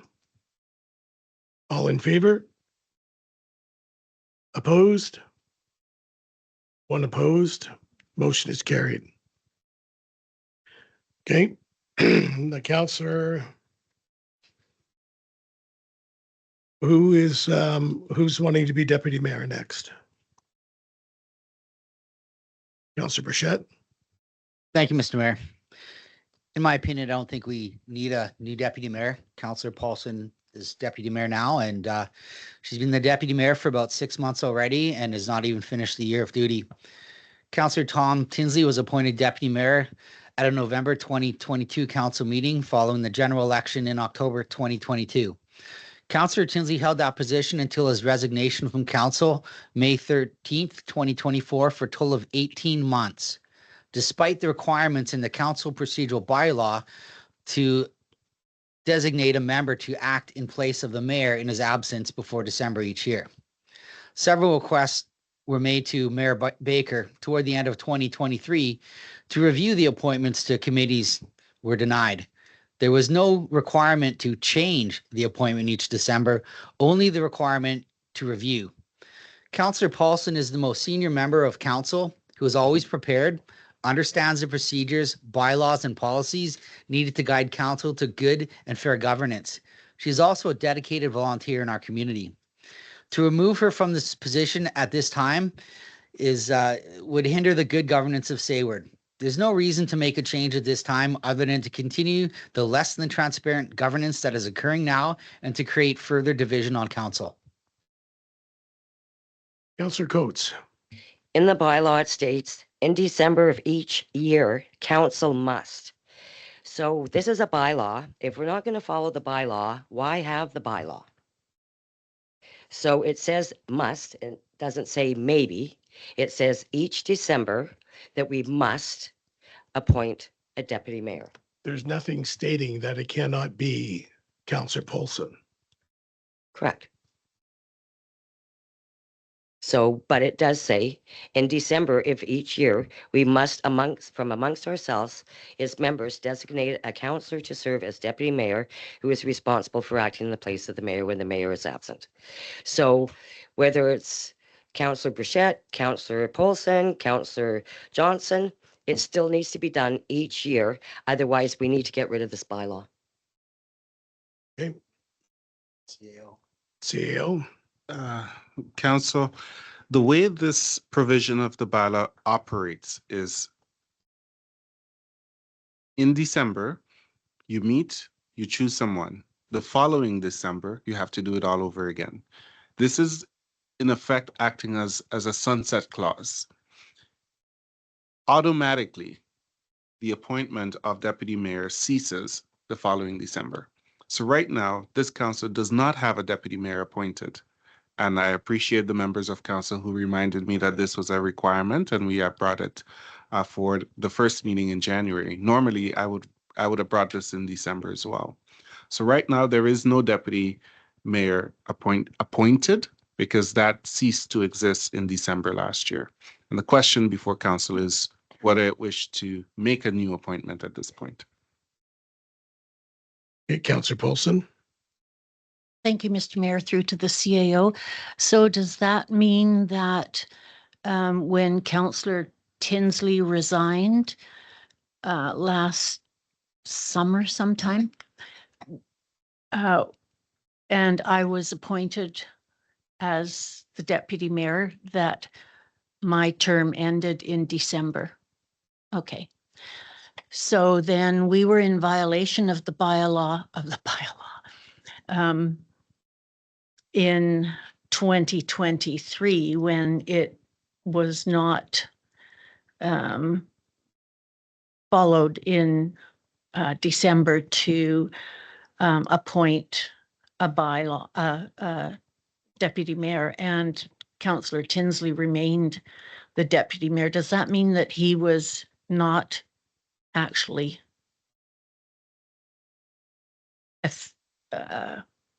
his position wasn't in effect because he chaired meetings when the mayor was away and in January? And so I'm just trying to figure out how this all works. If I may. You may. Beautiful question, Councillor Paulson. The village of Sayward has not been compliant with several provisions of its own bylaw, policies, legislation, which is the very reason why we had a municipal advisor appointed, which is the very reason why I'm sitting here today. So even though, let's accept the assumption that the bylaw was violated back in 2022 when at the time Deputy Mayor Tinsley continued his service. This council effectively accepted that continuation by not challenging that over the last number of months, however many months he served in that role. What flows from that is a question of what impact does that have on governance? And to my knowledge, there isn't any material impact at this point in time. Thank you. Councillor Burchett. Thank you, Mr. Mayor. For the record, Councillor Paulson and I did try to challenge that and try to get that sorted out. Okay. So recommendation for deputy mayor, as I said, it can still be Councillor Paulson. Councillor Burchett. Thank you, Mr. Mayor. I nominate Councillor Paulson to continue her dedication to Sayward as deputy mayor. Do I have a second? Yeah. I'm sorry? It's not a motion? Councillor Burchett nominated Councillor Paulson. Is there any other nominations? I would like to nominate Councillor Johnson. Okay. So Councillor Paulson, would you accept the nomination? Yes. Councillor Johnson? Okay, so now we have a vote.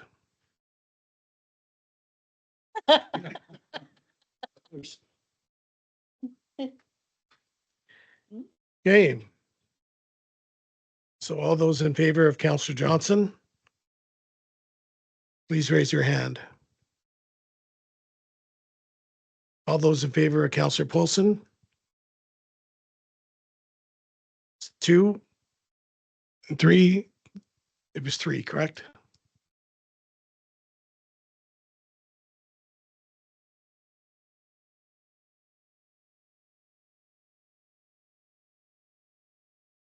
Yeah.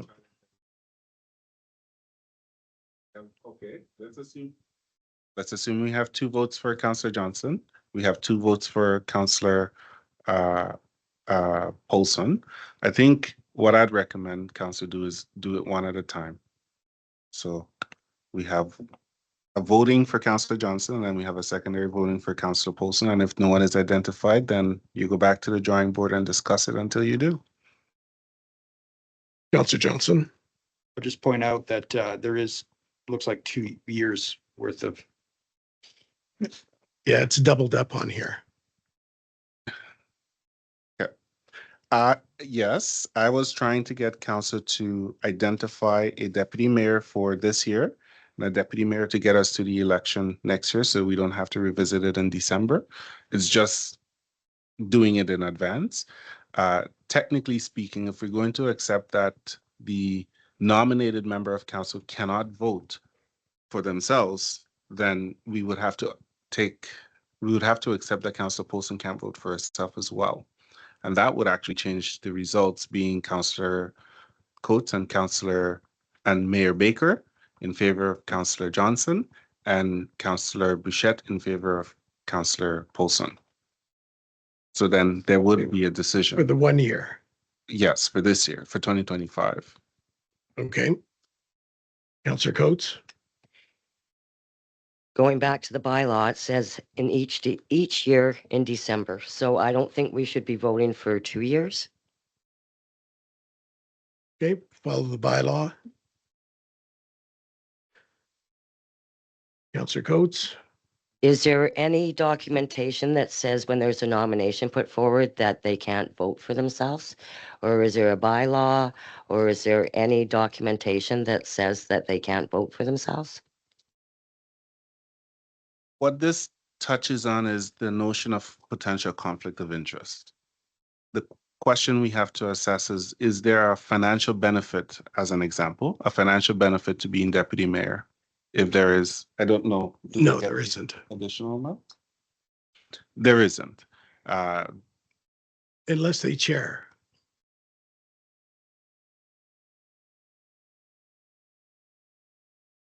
Okay. Got it.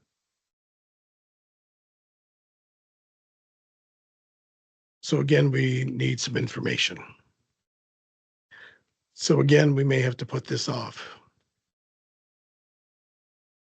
Can I ask what information does council need? I know it's an uncomfortable discussion, but what information does council need to actually make a decision? Councillor Polson? I have a suggestion that since I have been the deputy mayor for the past approximately 6 months, that I continue until December of 2025, and then a new somebody else assumes the position in December of 2025 to 2026.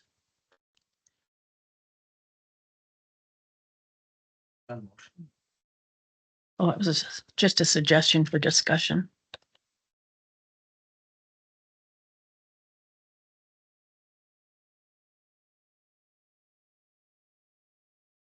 Just a second, we'll wait. CAO? Microphone, please.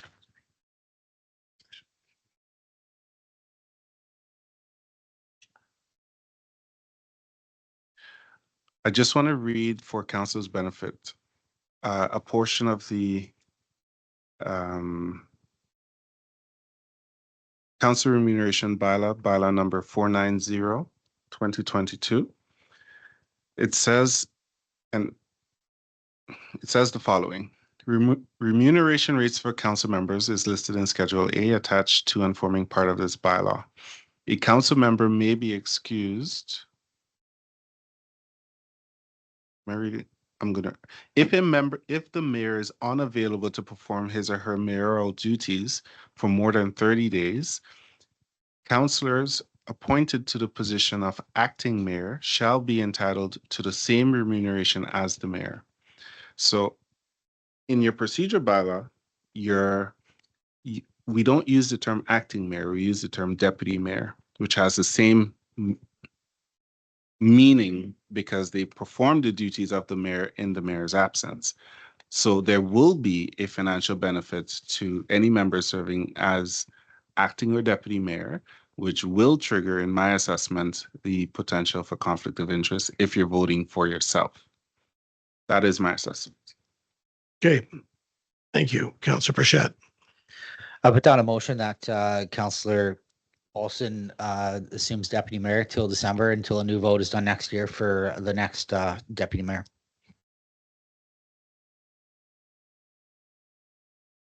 Did we not already have a motion on the floor?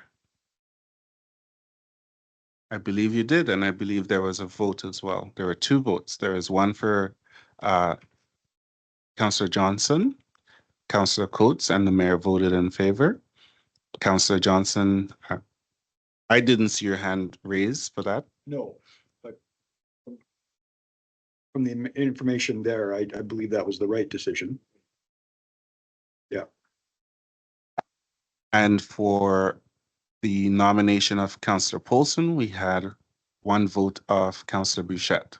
And Councillor Polson did raise her hand, but my advice to council would be, Councillor Polson, you would have a conflict of interest because you would financially stand to benefit from that vote. So I would ask that you not vote on that. Okay, so we go back to the vote. That was already 2-1, correct? That's what I have witnessed Okay. and saw as part of the record. But I'd like for the Okay. chair to call what the actual outcome of those votes are for me. The actual outcome of the vote was 2 in favor of Councillor Johnson, 1 in favor of Councillor Polson. So that Councillor Johnson be designated mayor from the inserted date of today to December 2025. The second meeting in December. But that's a good point. To the meeting in December. Sorry?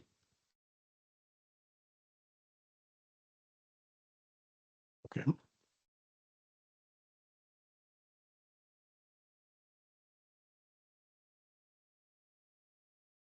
Council procedure bylaw, staff review. The council received this report for information and the council directs staff to address the following. We haven't gotten that far, so we'll just say that council received the staff report for information. Do I have a second, please? I'll second that. Discussion?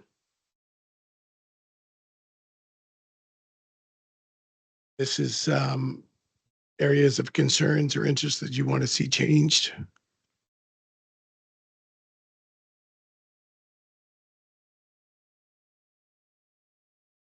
Mr. Mayor, who moved the motion to receive? Councillor Coates. Did you not? You seconded? Sorry, go ahead.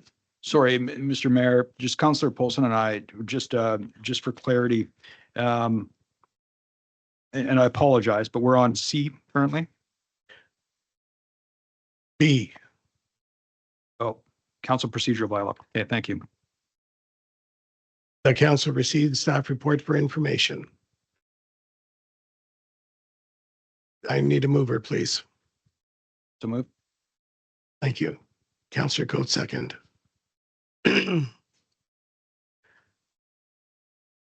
So a couple of things that we need to look at in terms of the procedure bylaw. One was some recommendations that were brought forth from Brian Crothers. Correct? The municipal advisor, Brian Carruthers, brought forward a recommendation that council accepted, which was to update your procedure bylaw in its entirety.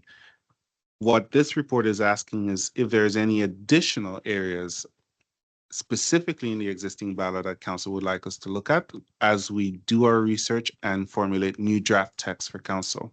Some of the areas include conflict of interest, the order of business on the council agenda. I think those are two areas that needs to be looked at. I also think the number of public commentary needs to be considered.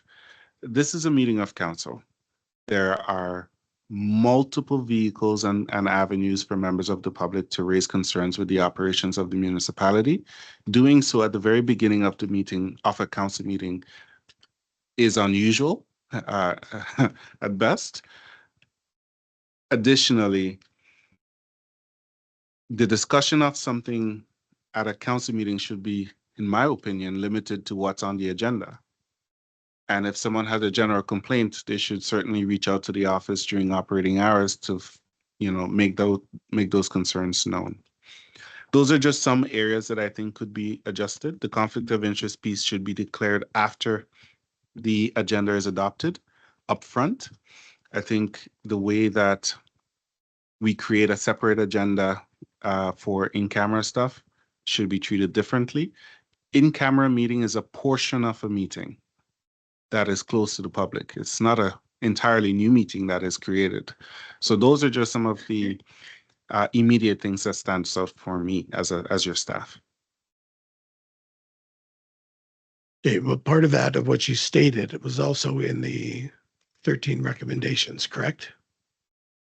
I believe recommendation number 11 spoke specifically to this, and this is on in the report where it says review and amend council procedure bylaw 416 to address rules regarding public participation in council meeting. This is your municipal advisor. Public input and question period, structure and content of council meeting minutes, procedures for members of council to submit items for consideration at council meetings, video recordings and broadcast posting of council meetings, and other subjects as required. Okay. So other than what was already mentioned, what's in the 13 points, does council have any other additional points? Areas of interest, concerns for improvements? Councillor Johnson? Oh, I just wanted to make that one point that the SRD is currently working towards protocols around recorded meetings. And this is a great opportunity to jump on those learnings as well. But you have included that in these points. So thank you. Okay, any additional? Councillor Polson? Thank you, Mr. Mayor. I would like to consider adding written directions for members attending external meetings. as it is now, when a person is appointed to a CSWM or hospital board or library board meeting, you go in and don't have a clue what you're doing there. So I brought this up previously, several months ago, about having guidelines for, what, so that people know what they're signing up for, what your responsibilities are for attending those meetings. And you've alluded to that in the council, or what was it? The report about the what council follows their protocols and doesn't direct the CAO or private in that document that was in the last at the last meeting. So I think if we could look at that would be helpful for anybody appointed to a committee. You? Any others? No? Councillor Coates? No? Councillor Bichette? Not at this point. Okay. So other than the 13 recommendations and what was just discussed. Your microphone, please. Not all 13 recommendations speaks to the council procedure bylaw. Recommendation number 11 from the municipal advisor speaks to the council procedure bylaw. The last page of this report, and again, I apologize for not having page numbers for the whole package, but the last page of this specific report, at the top of it highlights some areas that council may wish to consider, which is in alignment with the municipal advisor's report. The procedure bylaw is meant to be your guidebook, your law for how you will conduct yourself as council, conduct your business as a council. It is not necessarily for external boards or any of that, but how you will function and deal with matters accordingly. Councillor Johnson? In that case, I would move that for the second point in the recommendations that we include all 7 that the CEO has listed here, with the addition of some protocols around getting background information to attend meetings, as Councillor Paulson has put forward as well. And I think the CEO has done a nice job of summing up what council should address in the review of the bylaw. Thank you. Okay, we have a motion on the floor. Do we have a second? I'll second that. Discussion. All in favor? Opposed? Seeing none, motion is carried. 2024-2028 financial plan. The council received the 2024-2028 5-year financial amendment bylaw staff for information and discussion. Do I have a motion, please? I'll make that motion. Second? Second to receive. Thank you. Discussion? All in favor? Oh, Councillor Johnson? Thank you.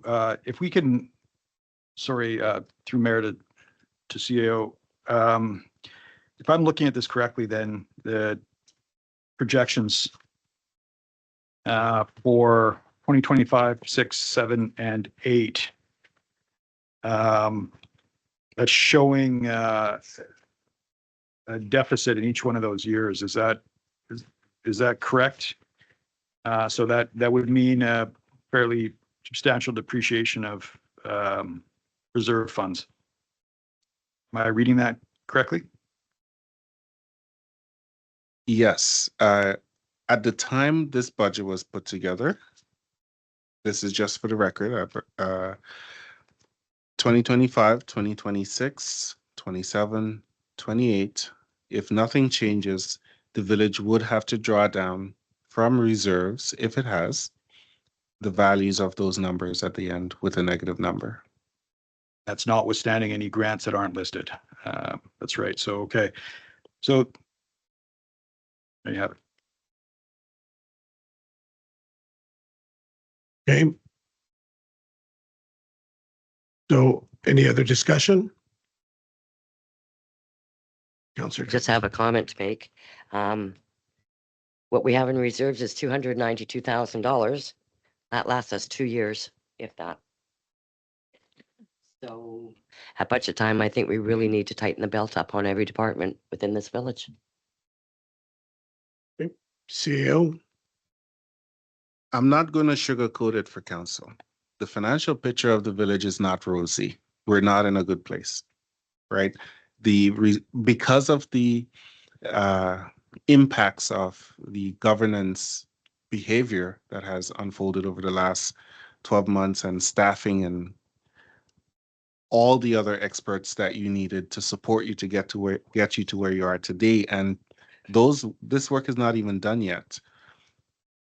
Your reserves will be very near to completely exhausted, if not surpassed that. And you're going to have some hard choices to make in terms of raising additional revenues. And I mentioned to council earlier that you will have to take an all option on the table approach. You will also have to consider the fact that inflation continues to go up every month.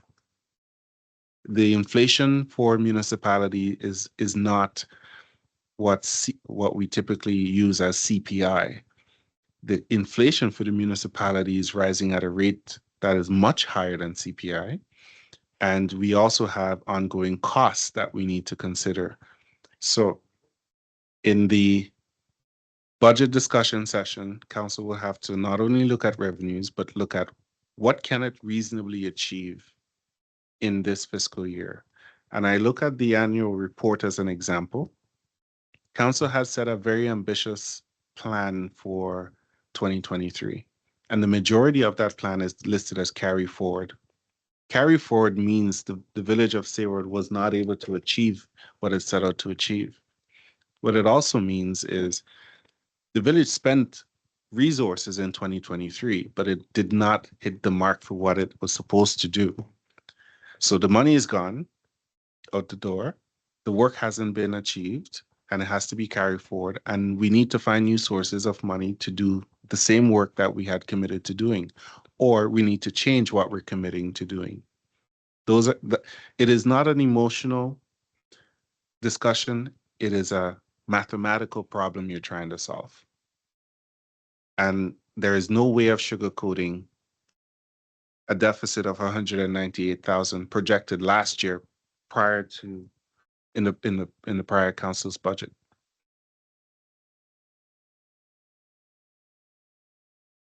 Okay, so on 12C, all in favor? Opposed? Seeing none, motion is carried.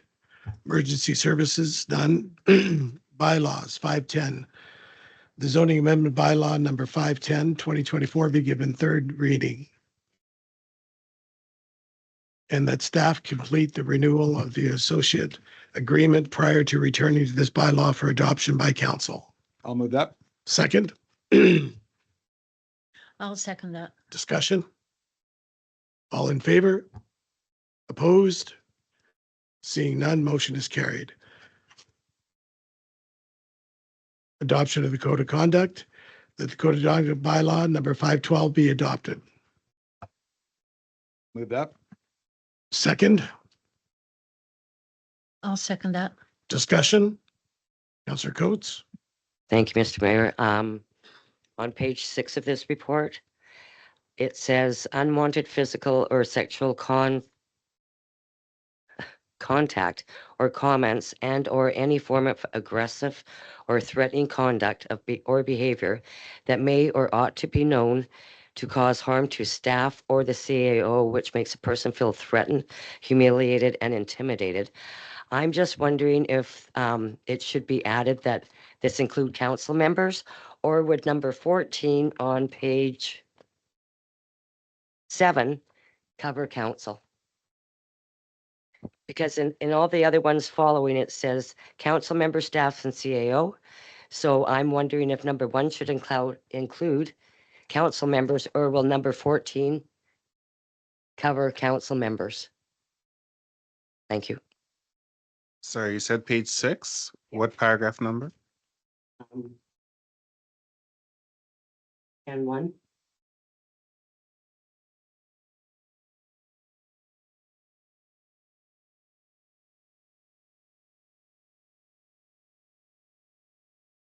Was page 5 to 25, I'm sorry.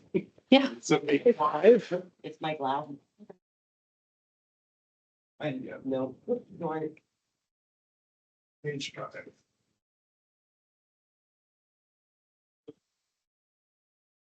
Page 5, number 10.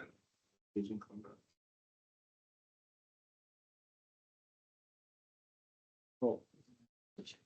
This, no? No, it's just. So I'll take the long route in answering your question. I'll draw your attention to page 2 under application.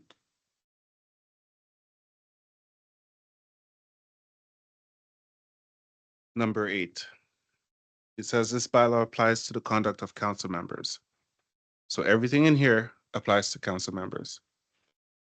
So going back to page 5, we need to read the paragraph before the one you started. So it says, actually,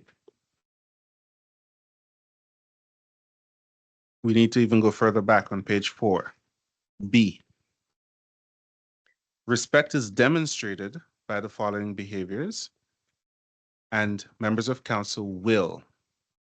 Then we read number 10 on page 5. Not members of council will not engage in conduct or behavior that is or ought to be known to be indecent, obscene, insulting, abusive, or otherwise unbefitting of a member of council and village representative.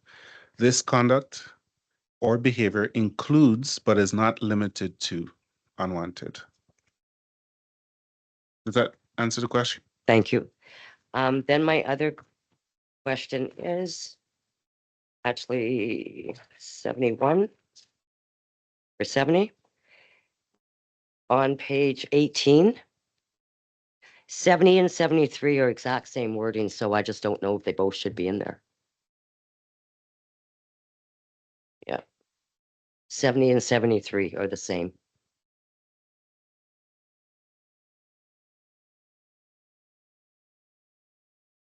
One should be deleted.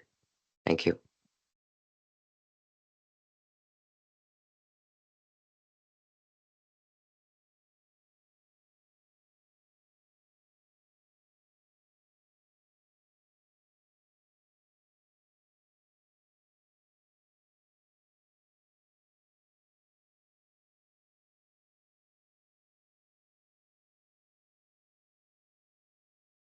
You're good, Counselor Coates? Pardon me? Well, Counselor Johnson? No, I was just going to comment on your, what you brought up first, Councillor Coates, was, I think your concern was the recipient of bad behavior. And I think your comment reflected that you've got CAO and staff listed, but not council. So if I'm hearing you right, CAO, language prior addresses that. That's correct.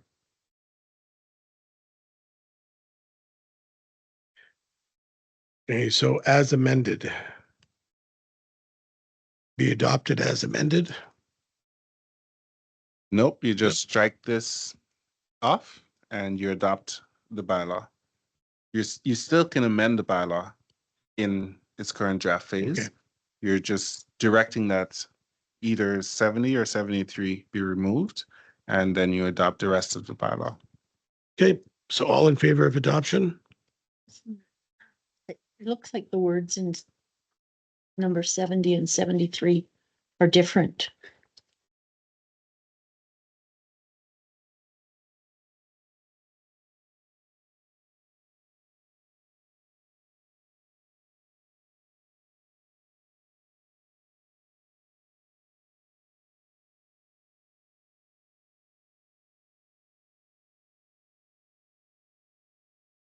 and must maintain confidentiality and are expected to maintain confidentiality. Strike 70 yards. It's essentially the same thing, so. Mhm. Yes.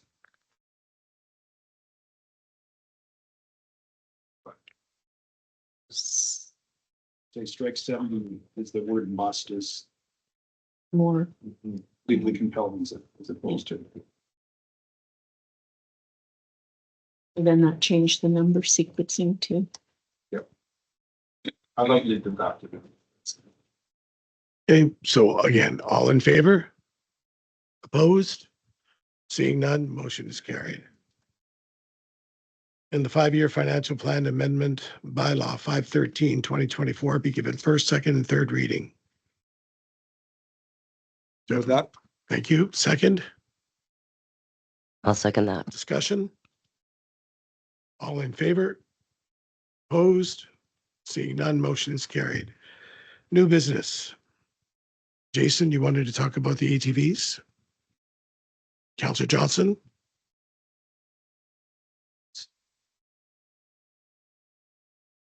Thank you, Mr. Mayor.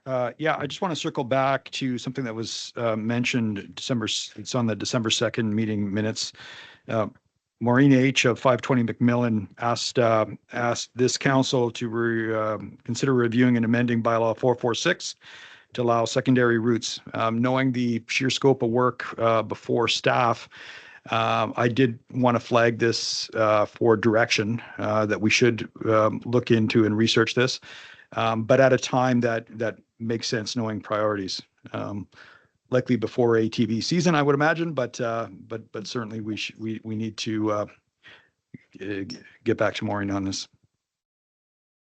So my motion is that staff look into bylaw 446 and investigate with all stakeholders the possibility of expansion of secondary routes for off-road. We have a motion on the floor. Do we have a second? And that, Discussion? All in favor? Opposed? Seeing none, motion is carried. B, the barge. Thank you, Mr. Mayor. This brought to my attention by various constituents and about this barge down in Kelsey Bay that's tied up to Sayward Futures Wharf. That at low tide and with diverse weather, that it's hitting the bottom, it's grounding, and underneath the rear quarter of the barge is the fiber optic cable that comes into Sayward. So I just wanted to bring it to the attention of Mayor Baker, who chairs the SRD, and maybe get the message to the SRD, who's in partnership with Connected Coast, to see if they could look at a solution for that. Just bring it to your attention. And if we need to have a staff report or get the staff to make a report with regards to that, this is just, affecting our community. I don't want to see anything happen. And I went down and looked at it myself and took some pictures of video, and I could see the marks at low tide on the water, and you could see the armored cable. There's contact with that. So definitely a concern. So just bring it to the attention to the right people to investigate this. So I guess would be a motion would be staff to address the SRD, or would you be able to do that? I can do that. It's a question of, do you need a staff has to report on this first, or? I'm curious. Can you not just call SRD and ask them to look into this? Yeah. I don't think this is a business for council. Ask our SRD, who's responsible for Connected Coast, to look into it if there's a concern. I gotta bring it to their attention tomorrow. Or Councillor Burchett can pick up the phone and call SRD and ask them to look into it, I would imagine. I'll leave that to the chair or to staff. I don't want to be any part of it. I was just bringing it to the attention of the proper people that can make decisions on this, because I just want to stay out of it. Okay, thank you. Okay, question period. For the purpose of question periods, enable citizens to ask questions that vote council of the issues that are important to the citizen asking the question. Speakers are asked to limit their questions to one each, and if time permits, everyone will have an opportunity to ask a second question. Citizens will ask to state their name and address, please.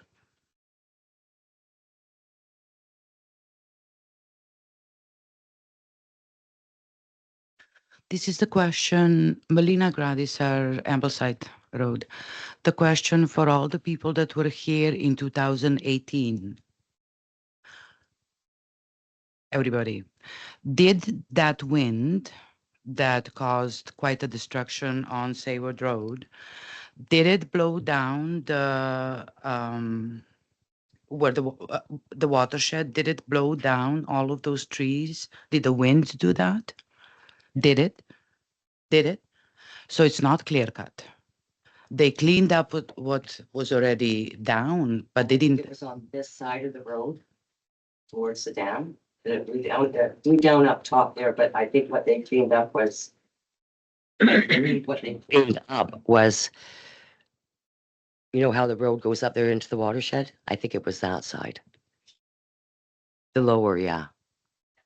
That's what I think. He said that they just cleaned up the damage that was already done. So it wasn't actually, in fact, a clear cut per se, because it's a clear cut up there by visually.